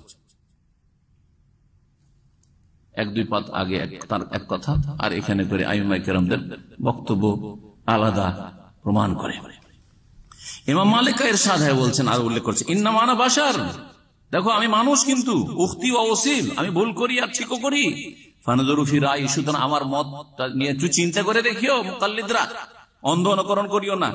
ফাকুল্লামা ওয়াফাকাল কিতাব ওয়াস সুন্নাহ ফাখুযুহু, যদি যখন যখন দেখবে যে কোরআন সুন্নাহর মুওয়াফিক অনুকূলে হয়েছে আমাদের কথা, সেটা নিয়ে নিও। ওয়া কুল্লামা লাম ইউআফিকিল কিতাব ওয়াস সুন্নাহ ফাতরুকু, আর যেই কথাগুলি আমাদের কোরআন সুন্নাহর অনুকূলে না হবে, প্রতিকূল হবে, উল্টো হবে, সেগুলিকে কি করিও? ফাতরুকু, ছেড়ে দিও। ইমাম শাফি কা বয়ান है, তারপর বলছেন ইমাম শাফি রাহিমাহুল্লাহ বলেছেন, ইজা সাহাল হাদিস হো ফাওয়াজি, হাদিস সহিহ হলেই কি হয়ে যাবে? ওটা আমার মাযহাব। হাদিস সহিহ কি দিয়ে? সনদ ছাড়া সহিহ হাদিস হইলে, এই কথা মানে হাদিস সহিহ হইলে জরুরি নয় যে হাদিস সহিহ, হতে পারে যে সহিহ নয়, এই কথা বলেছেন। মওদুদির বক্তব্য একরকম আর ইমাম শাফির বক্তব্য আরেক। এখন কোনটা মানহাজ নেবেন? বলছে ইজা সাহাল হাদিস ফাযরিবু বিকাউলি আল হায়াত, যখন হাদিস সহিহ হয়ে যাবে তখন আমার কথাকে দেয়ালে ছুঁড়ে ফেলিও, ছুঁড়ে মারিও। তারপরে আরো বলছেন, লা কাউলা লি আহাদিন মা সুন্নাতে রাসূলুল্লাহ সাল্লাল্লাহু আলাইহি ওয়াসাল্লাম, কারো কথা চলবে না রাসূলুল্লাহ সাল্লাল্লাহু আলাইহি ওয়াসাল্লামের সুন্নাহর সামনে। বলছেন गर्जे के तमाम आइम्मा बिल इजमा कहते हैं कि जो शख्स पर किसी मसला में सुन्नत रसूल रोशन हो जाए, কেউ যদি জেনে নিতে পারে যে রাসূলুল্লাহ সাল্লাল্লাহু আলাইহি ওয়াসাল্লাম এটি সুন্নত তার সামনে স্পষ্ট হয়ে গেছে, उसके लिए फिर किसी दूसरे शख्स का कौल लेना हराम है, কারো কথা নেওয়া যাবে না। তো আবু হানিফা রাহমাতুল্লাহ যোগ দিয়ে, আর ইমাম শাফির যোগ দিয়ে, আর মালিক আর আহমদের যোগ দিয়ে, আর মাওলানা মওদুদির যোগ দিয়ে যে আমার সাথে বলছে এই হাদিসটা ঠিক নয়, চলবে? আমার সাথে বলছে এটা সনদে যঈফ হলে হাদিসটা ঠিক, চলবে? চলবে না। খাও कैसे ही बड़े मर्तबा का शख्स हो, तर्जुमाल कुरान রয়েছে এটা, আর তাফহিমাত। এই হলো তাফহিমাত থেকে শোনালাম। আশা করি এই বিষয় বিস্তারিত হয়েছে। এখন আর দুটি উক্তি মাওলানা মওদুদির বিখ্যাত তাফসীর, আর ভারত, বাংলাদেশ, পাকিস্তান জামাত ইসলামী আলেমদের কাছে তাফসীর হচ্ছে মাত্র পৃথিবীতে দুটো, আর কোনো তাফসীরই নেই। কারণ এই দুটো তাফসীর ছাড়া ইসলামের রাজনৈতিক ব্যাখ্যার তো কোথাও পাওয়া যাবে না। কথা বোঝা গেছে কিনা? সুতরাং তাফসীর হচ্ছে দুইটা। কি পড়িয়েন? তাফহিমুল কোরআন পড়িয়েন, আর ফিজাইলুল কোরআন সাইয়্যিদ কুতুবের পড়িয়েন। কারণ এই দুটো না পড়লে তো আপনি এই ব্যাখ্যায় বিশ্বাসী হবেন না। জি হ্যাঁ, এই পথের প্রতীক হবেন না। যার ফলে মাওলানা সাইয়্যিদি সাহেব এই ভুল করেছেন তার ওয়াজ মাহফিলে। তাফসীর পড়বেন একমাত্র তাফহিমুল কোরআন আর ফিজাইলুল কোরআন, আর কত লোককে যে বিভ্রান্ত করা হয়েছে এইসব কথা দিয়ে। আল্লাহ রাব্বুল আলামিন এসব বিভ্রান্তি থেকে হেফাজতে রাখেন। হাদিস সম্পর্কে মাওলানা মওদুদির মতামত শুনেন। এই কিতাব হচ্ছে উর্দুতে তাফহিমুল কোরআন, জি, খণ্ড তৃতীয় খণ্ড, তৃতীয় খণ্ড, 6টি খণ্ড রয়েছে, 6টি এইরকম খণ্ড রয়েছে উর্দুতে, যেটা অরিজিনাল লেখা মাওলানা মওদুদির, আর বাংলাতে অনেকগুলি খণ্ড রয়েছে। এতে কি বলছেন 167 পৃষ্ঠায় শুনেন, আশ্চর্য হয়ে যাবে। সহিহ বুখারী হাদিস ইব্রাহিম আলাইহিস সালাম সম্পর্কে যে রয়েছে, 3টি মিথ্যা বলার যে হাদিসটি রয়েছে, একেবারে সরাসরি অস্বীকার। এই হাদিস হইতেই পারে না, মিথ্যাই কথা। সহিহ বুখারীতে মওযু জাল হাদিস আছে ওনার কাছে, নাউযুবিল্লাহ। তার কিতাব থেকে পড়ে শোনায়, বলছেন বদকিসমতি সে হাদিস কি এক রিওয়ায়াত মে ये बात आ गई। বদকিসমতি বুঝেন? হ্যাঁ, কি দুর্ভাগ্যবশত, এটা দুর্ভাগ্য যে ইমাম বুখারী রাহমাতুল্লাহ আলাইহি হাদিস বুখারীতে নিয়ে চলে এসেছে। হ্যাঁ, দুর্ভাগ্য যে হাদিসের কিতাবে এই হাদিস চলে আসলো। আল্লাহু আকবার। बदकिस्मती से हदीस की एक रिवायत में ये बात आ गई है, एक কথা চলে এসেছে कि हजरत इब्राहिम अपनी जिंदगी में 3 मरतबा झूठ बोले हैं। इब्राहिम अलैहिस सलाम জীবনে 3 বার মিথ্যা কথা বলেছেন। বড়ই এটি হচ্ছে দুর্ভাগ্যের কথা। उनमें से एक झूठ तो ये है, একটা এটা কি যে বল ফালাহু কবীরুহুম হাযা, এই যে মূর্তি ভাঙাটা তাদের বড় করেছে, তাদের যে বড় সে করেছে। আর दूसरा जो দ্বিতীয় যেটা সূরা সাফাতে আছে, ইব্রাহিম আলাইহিস সালামকে যখন মেলা ঠেলাতে দেখেছিল জাতির কাফের মুশরিকরা, তখন তিনি বলেছিলেন কি, ইন্নী সাকিম, আমি অসুস্থ। আর তিসরা ঝুট, তৃতীয় মিথ্যা কি ছিল, যেটা হাদিসে আছে, যখন ওই জালেম শাসক সুন্দরী কোন রমণী দেখলে সেই রমণীকে হরণ করত, ইজ্জত নষ্ট করত। আর যদি দেখতো বিবাহিতা, তোর স্বামীকে তো রাখা যাবে না, স্বামীকে রাখলে তো মুশকিল আছে, তো ওকে খুন করে দিত। তো স্বামী বললে তো খুন হয়ে যেতে হবে, সুতরাং স্বামী স্ত্রী পরিচয় না দিয়ে এক কাজ করি, দিনী বন্ধু তুমি আর আমি তোমার দিনী ভাই, আর এই আল্লাহর জমিনে তোমার আর আমার ছাড়া, আর এই লুত আমার ভাতিজা, এই ছাড়া তিনজন ছাড়া তো আর কোন মুমিন মুসলিম নেই, সব তো কাফের মুশরিক। হ্যাঁ, সুতরাং কি বলবে, আমি বলবো সারা তো উক্তি, সারা আমার বোন, অথচ তিনি বোন ছিলেন না। জি, এই তিনটি মিথ্যার যে হাদিস রয়েছে, তিনি বলছেন যে এই হাদিস একেবারে ঠিক নাই।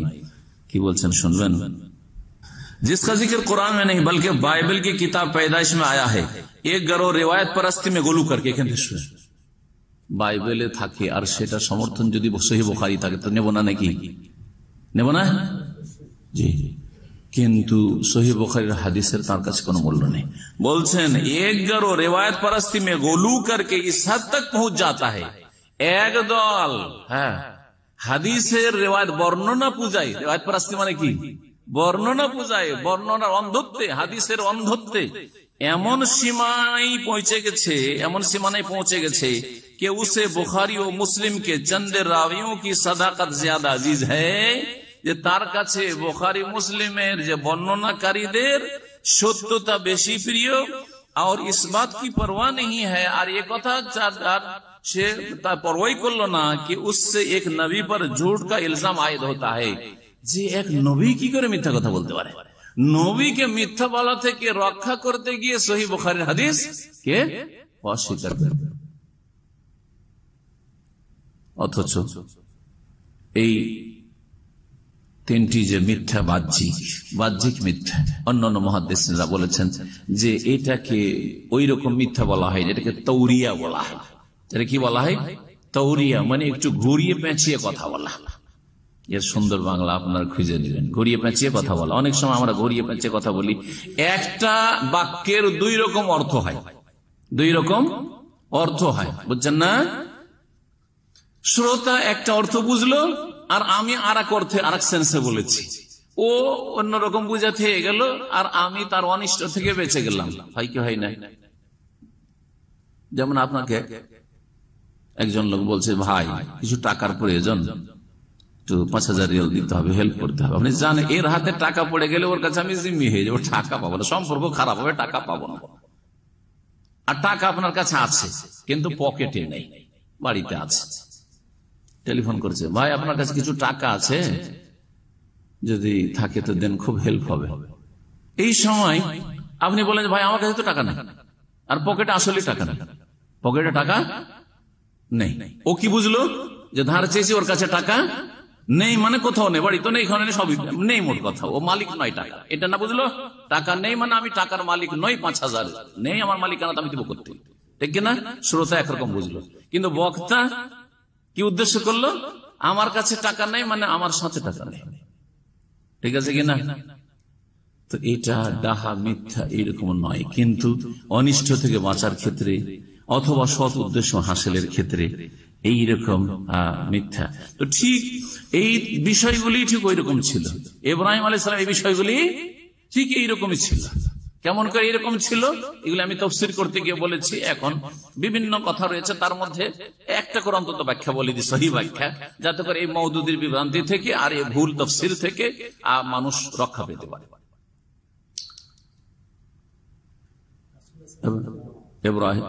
ইব্রাহিম আলাইহিস সালাম প্রথম কি বলেছিলেন? হ্যাঁ, যখন তাকে জিজ্ঞাসা করা হলো যে মান ফাআলা বিহাযা বিআলিহাতিনা ইয়া ইব্রাহিম, ইব্রাহিম আমাদের এই দেবতাদের সাথে, এই আমাদের যে দেবদেবী এদের সাথে কে এই কাজ করলো, ভাঙলো কে? তখন তিনি কি বলেছিলেন? বাল ফাআলাহু কাবীরুহুম হাযা ফাসআলুহুম ইন কানু ইয়ানতিকুন, বরং তোমরা জিজ্ঞেস করছো আমাকে, তাদের বড়তে করেছে। কে করেছে? তাদের বড়তে করেছে।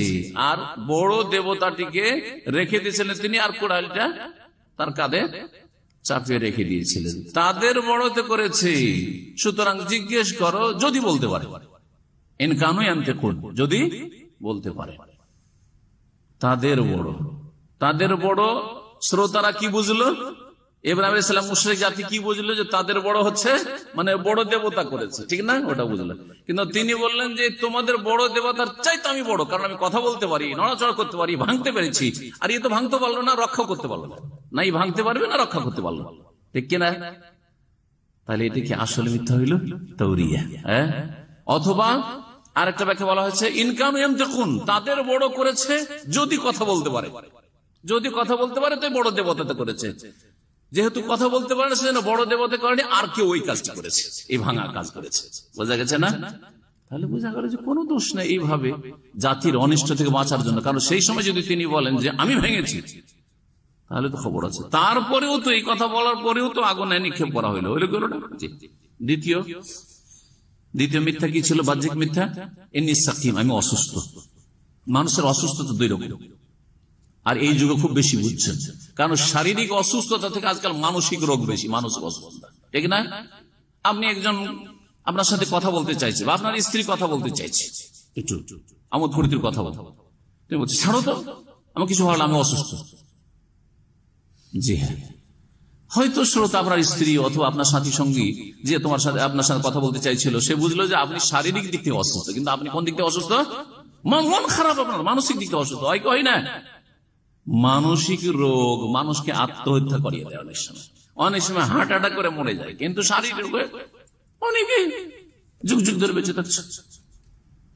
তাই নিঃশ্বাসে মনের দিক থেকে আমি কি অসুস্থ, তোমাদের এই যে কার্যকলাপ, তোমাদের যে এই শিরকি কুফরি, এর ওপর আমি ওই কি অসুস্থ। মানসিক দিক থেকে যে একজন আল্লাহর প্রতি ইমানদার নেই, সব মুশরিক, আমার বাপকে হেদায়েত করতে পারলাম না। ওরা বুঝলো যে অসুস্থ আছে, ও যাবে না আমাদের সাথে মেলায়, বেঁচে গেলেন। না হলে জবরদস্তি করে টেনে নিয়ে যেত মেলায়, তাই না? আর তৃতীয়, সারা আমার বোন, এখানে মিথ্যার কি আছে? স্ত্রী হলো মিথ্যা হয়ে গেল, স্ত্রীকে বোন বলা যাবে না? ইন্নামাল মুমিনুনা ইখওয়া, মুমিনরা সকলে পরস্পর ভাই বোন, ঠিক কিনা? এই ব্যাখ্যা তো আর তার এলেমে নাই, সুতরাং কলমে বের হলো না। তখন কি করলেন মাওলানা মওদুদী? সহিহ বুখারী মুসলিমের এই হাদিসকে অস্বীকার করে দিলেন। এই হাদিস শুনবেন, সুবহানাল্লাহ, এই হাদিস কয় জায়গায় আছে সহিহ বুখারীতে? বুখারীতে আছে, মুসলিমে আছে। বুখারীতে আছে, মুসলিমে আছে এই হাদিস। সহিহ বুখারীর হাদিস হচ্ছে 3108, আর সহিহ মুসলিমের হাদিস 4371 এই হাদিস। عن أبي هريرة أن رسول الله صلى الله عليه وسلم قال لم يكذب إبراهيم النبي عليه السلام قط إلا 3 كذبات, জীবনে কখনো মিথ্যা বলেননি তিনটি মিথ্যা ছাড়া।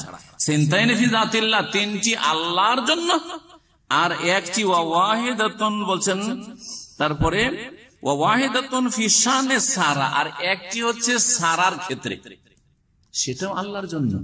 কিন্তু সেখানে যেহেতু ব্যক্তি একটা স্বার্থ আছে, সেজন্য ওটা নিজের দিকে বা নিজের স্ত্রীর সাথে সম্পৃক্ত করলেন। বুঝেন বিষয়টি ভালো করে?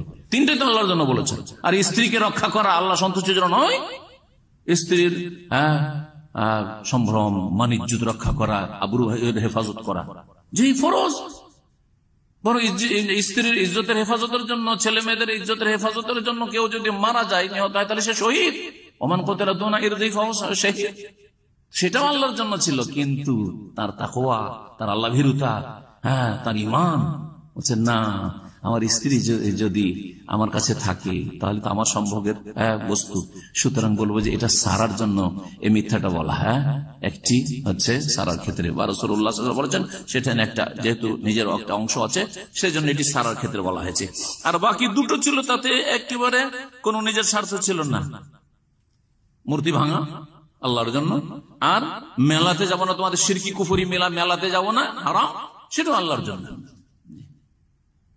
তাতে নিজের কোন ব্যক্তি স্বার্থ সামান্য ছিল না, সেই জন্য এই কথা বলা হয়েছে। এই ছিল হাদিস। 200 পৃষ্ঠা সূরা হজের তাফসীর, সূরা হজের তাফসীরে আচ্ছা, মৌলানা মওদুদী যে আগের হাদিস যেটা বললাম, কার হাদিস? ইব্রাহিম আলাইহিস সালামের ঘটনার হাদিসটা, ও হাদিসটা 167 পৃষ্ঠা। সূরাটা বলে দিই, কারণ হয়তো বাংলা ভাষীরা বাংলা গিয়ে খোঁজ করবেন, তখন তো খন্ড বলে আর পৃষ্ঠা নম্বর মিলবে না, ঠিক না? সেজন্য জেনে নেওয়া দরকার যে কোন সূরার তাফসিরে, কোন আয়াতের তাফসিরে আছে। সূরা আম্বিয়া, সূরা আম্বিয়া, আর ঘটনা শুরু হয়েছে, এই ঘটনা মূর্তি ভাঙার। আল্লাহর কসম করে বলছি যে তোমাদের মূর্তিগুলির সাথে, প্রতিমাগুলির সাথে আমিও কি করব? কৌশল করব তোমাদের বাড়ি, নিজ নিজ বাড়িতে চলে যাওয়ার পরে। ফাজা আলহাম জোজাজান, টুকরো টুকরো করে ভেঙে ফেললেন। ইল্লা কবীরান লাহুম, তবে বড়টিকে ছেড়ে দিলেন। লাআল্লাহুম ইলাইহি ইয়ারজুন, যাতে করে বড় দেবতার কাছে তারা ফিরে আসে, ফিরে যায়। কালু, তারা বলল, মান ফাআলা হাযা বিআলিহাতিনা ইয়া ইন্নাহু লামিনাজ জালিমিন। আমাদের দেবতার সাথে বা দেবদেবীর সাথে এইরকম খারাপ কাজ কে করেছে? খারাপ আচরণ কে করেছে? সে তো একবারে জালেম, সে তো জালেম। কালু, তখন আপোষে বলা বল চলছে, তাদের মধ্যে আপোষে বলা বলি হইল, সামিয়ানা ফাতান, একজন যুবকের কাছ থেকে শুনেছি, এখানে আছে এই শহরে, ইয়াযকুরুহুম, এই দেব দেবীর সমালোচনা করে, ইউকালু লাহু ইব্রাহিম, যার নাম বলা হয়ে থাকে ইব্রাহিম। কালু ফাতু বিহি আলা আয়ুনিন নাস, ধরে নিয়ে আসো ওকে লোকজনের সামনে। লাআল্লাহুম ইয়াশহাদুন, যাতে সবাই দেখতে পায় যে ওর কি শাস্তি আজকে হয়। কালু, তারপরে ধরে নিয়ে আসার পরে তারা বলল, আনতা ফাআলতা হাযা বিআলিহাতিনা ইয়া ইব্রাহিম, হে ইব্রাহিম, তুমি কি আমাদের দেবদেবীর সাথে এই আচরণ করেছো? এগুলোকে চূর্ণ বিচূর্ণ করেছো, ভেঙে ফেলেছো? কালা, তখন তিনি বলেছেন, বাল ফাআলাহু কাবীরুহুম হাযা ফাসআলুহুম ইন কানু ইয়ানতিকুন। আয়াত নম্বর 63 সূরাতুল আম্বিয়া। সুতরাং বাংলাতেও যদি কোনো ভাই দেখতে চান, এই তাফসীর দেখবেন সরাসরি অস্বীকার করছেন আর বলছেন যে এটা হচ্ছে কি বদকিসমতি, মানে দুর্ভাগ্য যে সহিহ বুখারীতে এই হাদিস জায়গা পেয়ে দিয়েছে। তার মানে হাদিস জয়ীফ নয়, কি মিথ্যা, ঘটনাই মিথ্যা টোটাল। 200 পৃষ্ঠাটা আপনাদেরকে একটু শোনাই দিই। সূরা হজ, সূরাতুল হজ্জের প্রথম আয়াতে রয়েছে ভূমিকম্পের কথা, মহাভূমিকম্প, তাই না? এই ভূমিকম্পটা কখন হবে? সহিহ হাদিস, সহিহ বুখারী মুসলিমে রয়েছে যে সেটা, এই ভূমিকম্প কোনটাকে বোঝানো হয়েছে? কিয়ামতের মাঠের বিচার দিবসের দৃশ্যকে বোঝানো হয়েছে। বিচার দিবসের হাসর মাঠের দৃশ্যকে বোঝানো হয়েছে। আর জয়ীফ কিছু রিওয়ায়াত উনি নিয়ে এসেছেন, যেগুলিতে বলা হয়েছে যেই দিন পৃথিবী ধ্বংস হবে, মানে দুনিয়াতে, হাসর মাঠ না, আর পশ্চিম দিক থেকে সূর্য উঠেছে আর আসমান জমিন সব ধ্বংস হচ্ছে, সেই সময়ের কথা বলা হয়েছে যে আইয়ুহান নাস ইত্তাকু রাব্বাকুম ইন্না জালজালাতাস সাআতি শাইউন আযীম। তাহলে আমাদের সামনে এই আয়াত আর এই আয়াতের দুটো তাফসীর হলো। একটা হচ্ছে কি যে এই ইন্না জালজালাতাস সাআতি, কিয়ামতের ভূমিকম্প, মহাভূমিকম্প, শাইউন আযীম, একটি হচ্ছে মারাত্মক বিষয়, ভয়াবহ বিষয়, শাইউন আযীম। এটা কখন হবে? মওদুদী বলছেন না, বুখারী মুসলিমে যেটা আছে এটা নয়, হাসর মাঠের না। এটা কখন? পশ্চিম দিক থেকে সূর্য উঠবে তখন। আর তারপরে সেখানে তিনি নিয়ে আসছেন যে আলকামা তাবেঈ और साबी इन्हें ताबी के ने बयान की है कि यकुनु जालिका इंदा तुलुई शम्स मिन मागरिबिहा, এটা হবে পশ্চিম দিক থেকে সূর্য ওঠার সময়। তাবেঈর উক্তি, একদিকে তাবেঈনদের উক্তি, দুই একজন বা দু তিনজন, তারা কি বলছেন যে এটা কখন হবে? যেদিন পশ্চিম দিক থেকে সূর্য উঠবে দুনিয়াতে। যুক্তিটা কি? কারণ তারপরে আয়াতে রয়েছে যে স্তন্য দানকারিনী তার শিশু সন্তান সন্ততিকে ভুলে যাবে, আর আর গর্ভধারণ কারণী গর্ভপাত করে দেবে, অচেতন অবস্থায় গর্ভপাত হয়ে যাবে, হদিস থাকবে না। অথচ বাচ্চা ভূমিষ্ঠ হওয়ার সময় কত প্রসব বেদনা থাকে। সুতরাং মওদুদী বলছেন যে প্রসব বেদনার কথা আসছে আর স্তন্যদান করার কথা আসছে, এটা হাসর মাঠে কি করে হবে? সুতরাং ওই রেওয়াজ সহিহ না, বুঝছেন না? জি, কি সহিহ? যেটা তাবেঈদের উক্তি সেটা সহিহ। এখন বুখারী মুসলিমের হাদিস সনদের দিক থেকে সহিহ, আর তারপরে এই যে স্তন্যদানকারীর কথা আসলো, তারপরে গর্ভপাত হয়ে যাবে, হদিস থাকবে না, এসব কথা আসলো। এর তাফসীর কি হতে পারে? অন্যান্য মুফাসসিররা বলেছেন মওদুদির মতো না। ওনারা বলছেন যে সাপোজ সেই সময় হাসরের মাঠে যদি গর্ভধারণকারিণী কোন নারী হইতো, পেটে বাচ্চা থাকতো, অথবা স্তন্যদানকারিণী মহিলা যে 2 মাস 3 মাস 6 মাস 10 দিনের বাচ্চা আছে, তাহলে বাচ্চাকে ভুলে যেত। অথচ মা এই এত ছোট শিশুকে ভুলার প্রশ্নই উঠে না, সবকিছু ভুলে যাবে, কিন্তু বাচ্চা বলবে না, ঠিক না? যদি এটা হতো, কিন্তু সেখানে এটা হবে না। সেখানকার তাহলে কিয়ামতের ভয়াবহতাকে এখানে কি করা হয়েছে? এই সব বাক্যগুলি দিয়ে তুলে ধরা হয়েছে। এই হচ্ছে হাদিস, যে হাদিসটি সহিহ বুখারীতে রয়েছে 3099 নম্বর হাদিস, সহিহ মুসলিমে 327 নম্বর হাদিস। হাদিসটি শোনায়, এই হাদিসকে উনি বলছেন, কি বলেছেন ওটা শুনিয়ে দিই।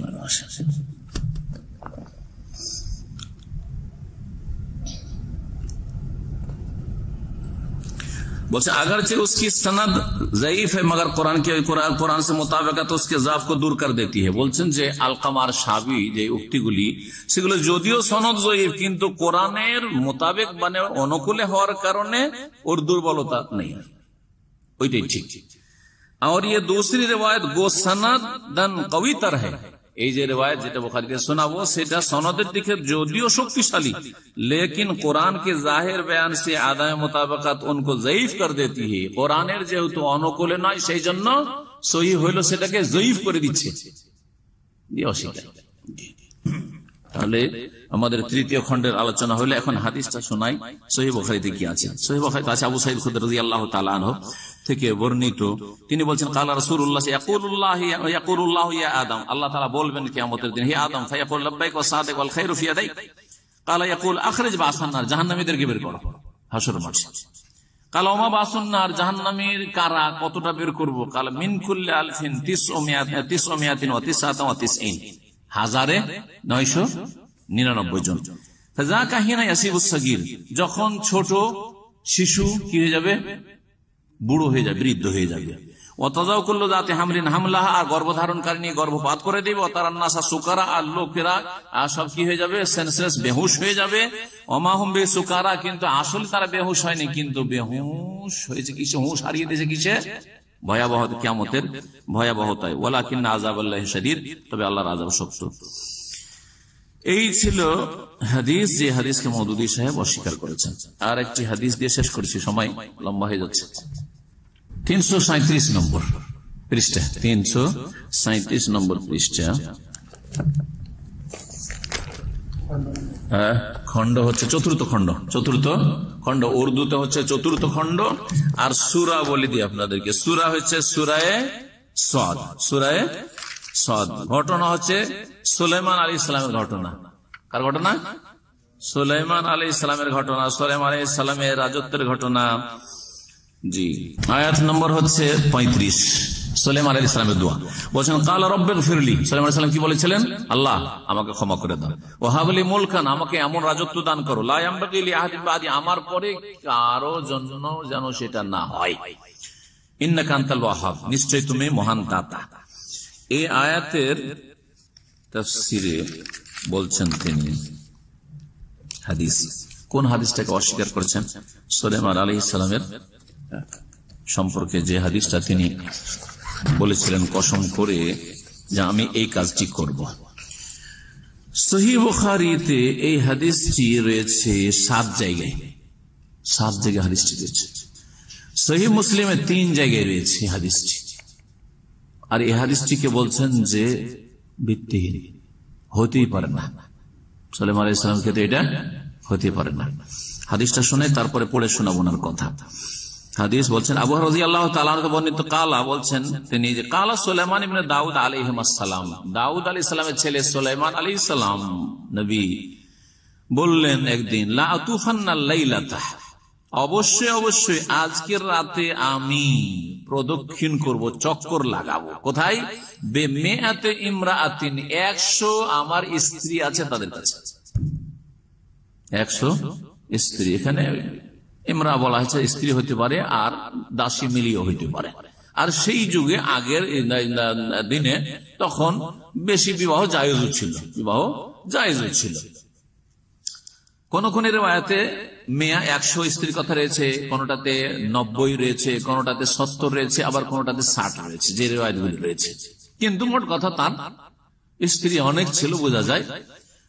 তো তাদের কাছে প্রত্যেকের কাছে এক রাতে ওই দিনে কসম করলেন যে আজকে প্রত্যেক স্ত্রীর ঘরে যাব, তাদের সাথে আমি মিলিত হব, সহবাস করব। নিয়ত সৎ কি যে আর তারা গর্ভধারণ করে, প্রত্যেকে গর্ভধারণ করবে, আর এক রাতে সবাই গর্ভধারণ করে ছেলে ভূমিষ্ঠ হবে, যারা প্রত্যেকে আল্লাহ রাস্তায় জিহাদ করবে। আল্লাহ রাস্তায় কি করবে? জিহাদ করে, সব মুজাহিদ হবে, অসরোহী হবে। বলছেন যে আমি 100 স্ত্রীর কাছে আজকে প্রদক্ষিণ করব, তাহলে তো কুল্লু ইমরাতিন গোলামান, তাদের প্রত্যেকে একটা করে বালক জন্ম দিবে, ছেলে সন্তান, ইউকাতিল ফি সাবিলিল্লাহ, যারা আল্লাহর রাস্তায় লড়াই করবে। ফাকারাহু মালাকু, ফেরেশতা হঠাৎ করে চলে আসলেন, এসে বললেন কুল ইনশাআল্লাহ, আরে ইনশাআল্লাহ বলো, ইনশাআল্লাহ বলুন। ফালাম ইয়াকুল, কিন্তু উনি থেকে গেলেন, বেখেয়াল বললেন না। ওয়ানাসিয়া, ইচ্ছা করে নয়, ভুলে গেছেন বলতে। অনেক সময় আমরা কথাতে থেকে যাই বেখেয়াল নিতে, ভুলে থেকে গেলেন। ওয়ানাসিয়া ফাআতাফা বিহিন্না, তারপরে রাত হলো, রাত্রে 100 বিবির কাছে তিনি গেলেন। ওয়ালাম তালিদ মিনহুন্না ইল্লা ইমরাআ, কিন্তু 100 জনের মধ্যে একজন ছাড়া কেউ গর্ভধারণ করলো না, কেউ গর্ভধারণ করলো না। একজন স্ত্রী যে গর্ভধারণ করলো, সেও কি হইলো? বাচ্চা নিসফ ইনসানিন, অর্ধাঙ্গের, অসম্পূর্ণ বাচ্চা। এতে রয়েছে শিক্ষুন বা সিক্তুন, অসম্পূর্ণ বাচ্চা ভূমিষ্ঠ হলো, যেটা কোনো কাজের হলো না বা বাঁচলো না। যদি 3 মাসে 4 মাসে বা 6 মাসে যদি বাচ্চা হয়ে যায়, তাহলে অসম্পূর্ণ বাচ্চা, বিশেষ করে 3-4 মাসে 5 মাসে। বলছেন যে কালান নবী সাল্লাল্লাহু আলাইহি ওয়াসাল্লাম, তারপর নবী সাল্লাল্লাহু আলাইহি ওয়াসাল্লাম এই হাদিস বর্ণনা করে বললেন লাউ কালা ইনশাআল্লাহ, ওই সময় যদি সুলাইমান আলাইহিস সালাম ইনশাআল্লাহ বলে নিতেন, লাম ইয়াহনাস, তাহলে তার এই কসমটা ভঙ্গ হইতো না, তার যে নিয়তটা সৎ ছিল সেটার বাস্তবায়ন হতো। ওয়াকানা আরজা লিহাজাতিহি, আর তার প্রয়োজন পুরা হওয়ার অধিক আশা করা যেত, যে প্রয়োজন পুরা তার বা উদ্দেশ্য পুরা হয়ে যেত। সহিহ বুখারীতে রয়েছে হাদিস নম্বর 4841, এক জায়গায় রেফারেন্স বলছি, আর সহিহ মুসলিমে 3124। এছাড়াও বললাম যে এই হাদিসটি সহিহ বুখারীতে 7 জায়গায় আর সহিহ মুসলিমে 3 জায়গায় রয়েছে। এই হাদিসকে কিভাবে অস্বীকার করছেন শুনেন। মওলানা মাওদুদী বলছেন সূরা সাদের আয়াত নম্বর কি বললাম মনে আছে? আয়াত নম্বর 35, আয়াত নম্বর 35 এর তাফসীর বলছেন যে जहां तक इस्नाद का ताल्लुक है, हदीस একটু বলে দিই। हजरत सुलेमान अलैहिस्सलाम ने एक रोज कसम खाई, हदीस कि आज रात में अपनी 70 बीवियों के पास जाऊंगा। কোন রিওয়ায়াতে 70 রয়েছে, কোনটা 30 আছে, কোনটা 60 আছে। और हर एक से एक मुजाहिद फी सबीलिल्लाह पैदा होगा, मगर ये बात कहते हुए उन्होंने इंशाअल्लाह ना कहा। उसका नतीजा ये हुआ कि सिर्फ एक बीवी हामिला हुई और उनसे भी एक अधूरा बच्चा पैदा हुआ, असंपूर्ण बच्चा जन्म, जिसे दाई ने लाकर सुलेमान अलैहिस्सलाम से उनके कुर्सी पर डाल दिया। वालकैना अल कुर्सी जैसा तफसीर कुर्सी। ये हदीस हजरत अबू हुरैरा नबी करीम सल्लल्लाहु अलैहि वसल्लम से रिवायत की है और उसे बुखारी मुस्लिम और दूसरे मुहद्दिस ने मुतअद्दिद तरीकों से नकल किया, अनेक गुली सूत्रों থেকে। खुद बुखारी में मुख्तलिफ मकामात पर यह रिवायत जिन तरीकों से नकल की गई है, उनमें से किसी में बीवियों की तादाद 60 बयान की गई है, किसी में 70, किसी में 90, किसी में 99 হাদিস আছে, 390 और किसी में 100। এইভাবে হাদিসগুলো রয়েছে। जहां तक इस्नाद का ताल्लुक है, সনদের দিক থেকে বলছে उनमें से अक्सर रिवायत की सनद कवी है, অধিকাংশ হাদিসের সনদ কি হচ্ছে শক্তিশালী। और बेएतबार रिवायत उसकी सेहत में कलाम नहीं किया जा सकता। সনদের দিক থেকে সহিহ হওয়ার দিক থেকে হাদিসের দিক থেকে কোনো কথা বলা সম্ভব নয়, लेकिन হাদিস का मजमून सरी अक्ल के खिलाफ है। তবে হাদিসের বিষয়বস্তু কিসের খেলাফ? বিবেকের খেলাফ, বিবেক বিরোধী। বিবেক দিয়ে ইসলাম কে কি করবে? ইসলামকে বুঝবে। বিবেক, শুধু বিবেককে প্রাধান্য, এদেরকে আকলানি বলা হয়। যারা বিবেককে নকলের ওপর, দলিলের উপর প্রাধান্য দিয়েছে। এই ক্ষেত্রে উনি প্রাধান্য দিয়েছেন। আর পুকার কর কহ রাহা হ্যায়, বিবেক বলছে, বিবেক বার চিৎকার করে বলছে, মানে বিবেক চিৎকার করছে কিসের বিরুদ্ধে? হাদিসের বিরুদ্ধে। कि ये बात नबी सल्लल्लाहु अलैहि वसल्लम ने इस तरह हरगिज ना फरमाई होगी, এই কথা নবী সাল্লাল্লাহু আলাইহি ওয়াসাল্লাম এইভাবে হরগিজ বলেননি কখনো। কোশ্চিন কালে, হরগিজ মানে কি? কোশ্চিন কালেও বলেননি নবী সাল্লাল্লাহু আলাইহি ওয়াসাল্লাম, কিন্তু বুখারীতে চলে এসেছে হাদিস। जिस तरह वो नकल हुई है, যেমন ভাবে বর্ণিত হয়েছে। बल्कि आपने गालिबन यहूद की ये वाह गोई का जिक्र करते हुए किसी मौके पर उसे बतौर मिसाल बयान फरमाया होगा। ইহুদিদের পাগলামি, হ্যাঁ, আর ইহুদিদের যেসব বকওয়াস, যেগুলোকে বলা হয় যে ভিত্তিহীন কথা, উদ্ভট কথা আলোচনা করতে গিয়ে এক্সাম্পল স্বরূপ, হ্যাঁ, উপমা স্বরূপ বর্ণনা করেছেন, আসলে এইরকম নয়। আর সামনে কোই গলত ফাহমি লায়েক हो गए, কিন্তু কোন শ্রোতা সাহাবী ভুল বুঝে নিয়েছেন, সাহাবীর ভুল ধরে নিলেন। এখন আইডিয়াতে অনুমানে विवेक साहबीर भूल धरते बोलते, किंतु रिवायत सही हलो मानते राजी ना। कि इस बात को हुजूर खुद बतौर वाकया बयान फरमा रहे हैं। उस सहाबी श्रोता बुझे नेছেন যে নবী সাল্লাল্লাহু আলাইহি ওয়াসাল্লাম হয়তো এটা আসলে ঘটনা হিসেবে বর্ণনা করছেন, ঘটেছে আসলে ঘটেনি, এটা একটা কি কাল্পনিক কথা বর্ণনা করছেন ইহুদিদের কোনো কথা আলোচনা করতে গিয়ে। ऐसी रिवायत को महज सेहत सनद के जोर पर लोगों के हलक से उतारवाने की कोशिश करना दीन को मजहका बनाना है। কত বড় কথা চিন্তা করে বলছেন, এইরকম হাদিসকে শুধু শুধু সনদ সহি হওয়ার ভিত্তিতে জোর করে, হ্যাঁ, কণ্ঠনালী থেকে নিচে নামাবেন, মানে কবুল করতে হবে, গ্রহণ করতে হবে, কারণ হাদিস বুখারী মুসলিমে আছে। হালাক সে উতারওয়ানে কি কোশিশ করনা, এই যে মানিয়ে নেওয়ার চেষ্টা করে যে হাদিস সহি, দিন কো মদহাকা বানানা হয়, মানে দিন ইসলামকে হাস্যকর বলে করে দেওয়া। এই মানে হাদিস যদি মেনে নেওয়া হয় মওদুদির কাছে, তাহলে দিন ইসলামটা কি হয়ে যায়? হাস্যকর বস্তুতে পরিণত হয়ে যায়। নাউযুবিল্লাহ, নাসালুল্লাহ সালামাত ওয়াল আফিয়া। এই ছিল মওদুদি সাহেবের কথা। তফহিমুল কোরআনের 2 খণ্ড থেকে এই বিষয়গুলি আপনাদেরকে শোনাইলাম। আর একটা শেষ, যেটা 6ষ্ঠ খণ্ড, তাতে আকীদার কিছু বিষয় রয়েছে। আল্লাহর আসমা সিফাত গুণাবলীর ক্ষেত্রে তার আকীদার ক্ষেত্রে বিভ্রান্তি, যেই বিষয় বিভ্রান্তিগুলি সম্পর্ক রয়েছে আকীদা ওয়াসিতিয়ার, যে আমাদের কোর্স চলছে ওর সাথে। তো ইনশাআল্লাহ তাআলা মঙ্গলবার শুধু ওই কিতাব থেকে এই আকীদার বিষয়গুলি, আল্লাহ আরো সেই কিনা, আল্লাহর আগমন আছে কিনা, এই বিষয়গুলি অস্বীকার করেছে। ইনশাআল্লাহ তাআলা মঙ্গলবারে আল্লাহ তাআলা সহি সালামত যদি রাখে তো বাকিটা পূরণ করে দেব। আর আজকে কথা লম্বা হওয়ার জন্য দুঃখিত। ওয়া জাযাকুমুল্লাহু খাইরান ওয়া বারাকাল্লাহু ফিকুম। আল্লাহ রাব্বুল আলামিন যেন আমাদেরকে হক বুঝার তৌফিক দান করেন, আর হকের সত্যের অনুসরণের তৌফিক দান করেন, এবং বাতিলকে বাতিল বলে বুঝার, ভুলকে ভুল বুঝার তৌফিক দান করে বুঝার তৌফিক দান করেন, এবং ভুলকে ভুল মনে করে তাতে থেকে বেঁচে থাকার তৌফিক দান করেন। আল্লাহুম্মা আরিনাল হাক্কা হাক্কান ওয়ারযুকনা ইত্তিবাআহ ওয়া আরিনাল বাতিলা বাতিলান ওয়ারযুকনা ইজতিনাবাহ। রব্বানা আতিনা ফিদ দুনিয়া হাসানা ওয়া ফিল আখিরাতি হাসানা ওয়া কিনা আযাবান নার। রব্বানা যালামনা আনফুসানা ওয়া ইল্লাম তাগফির লানা ওয়া তারহামনা লানাকুনান্না মিনাল খাসিরিন। রব্বানা ইগফির লানা ওয়া লিইখওয়ানিনা আল্লাযীনা সাবাকুনা বিল ঈমান ওয়া লা তাজআল ফি কুলুবিনা গিল্লাল লিল্লাযীনা আমানু রব্বানা ইন্নাকা রাউফুর রহিম। শেষখানে আবার দোয়া করছি, মাওলানা মওদুদী সাহেব এই ভুলগুলি করেছেন, তারপরে তিনি একজন মুসলিম, আর এই জন্যই আল্লাহর কাছে দোয়া করি আল্লাহ যেন তার গুনাহ খাতা মাফ করে দেন, এবং তার এই বিভ্রান্তি গুমরাহি থেকে বাকি মুসলিম যারা এখন বেঁচে আছে দুনিয়াতে, তাদেরকে ফিরে আসার তৌফিক দান করেন।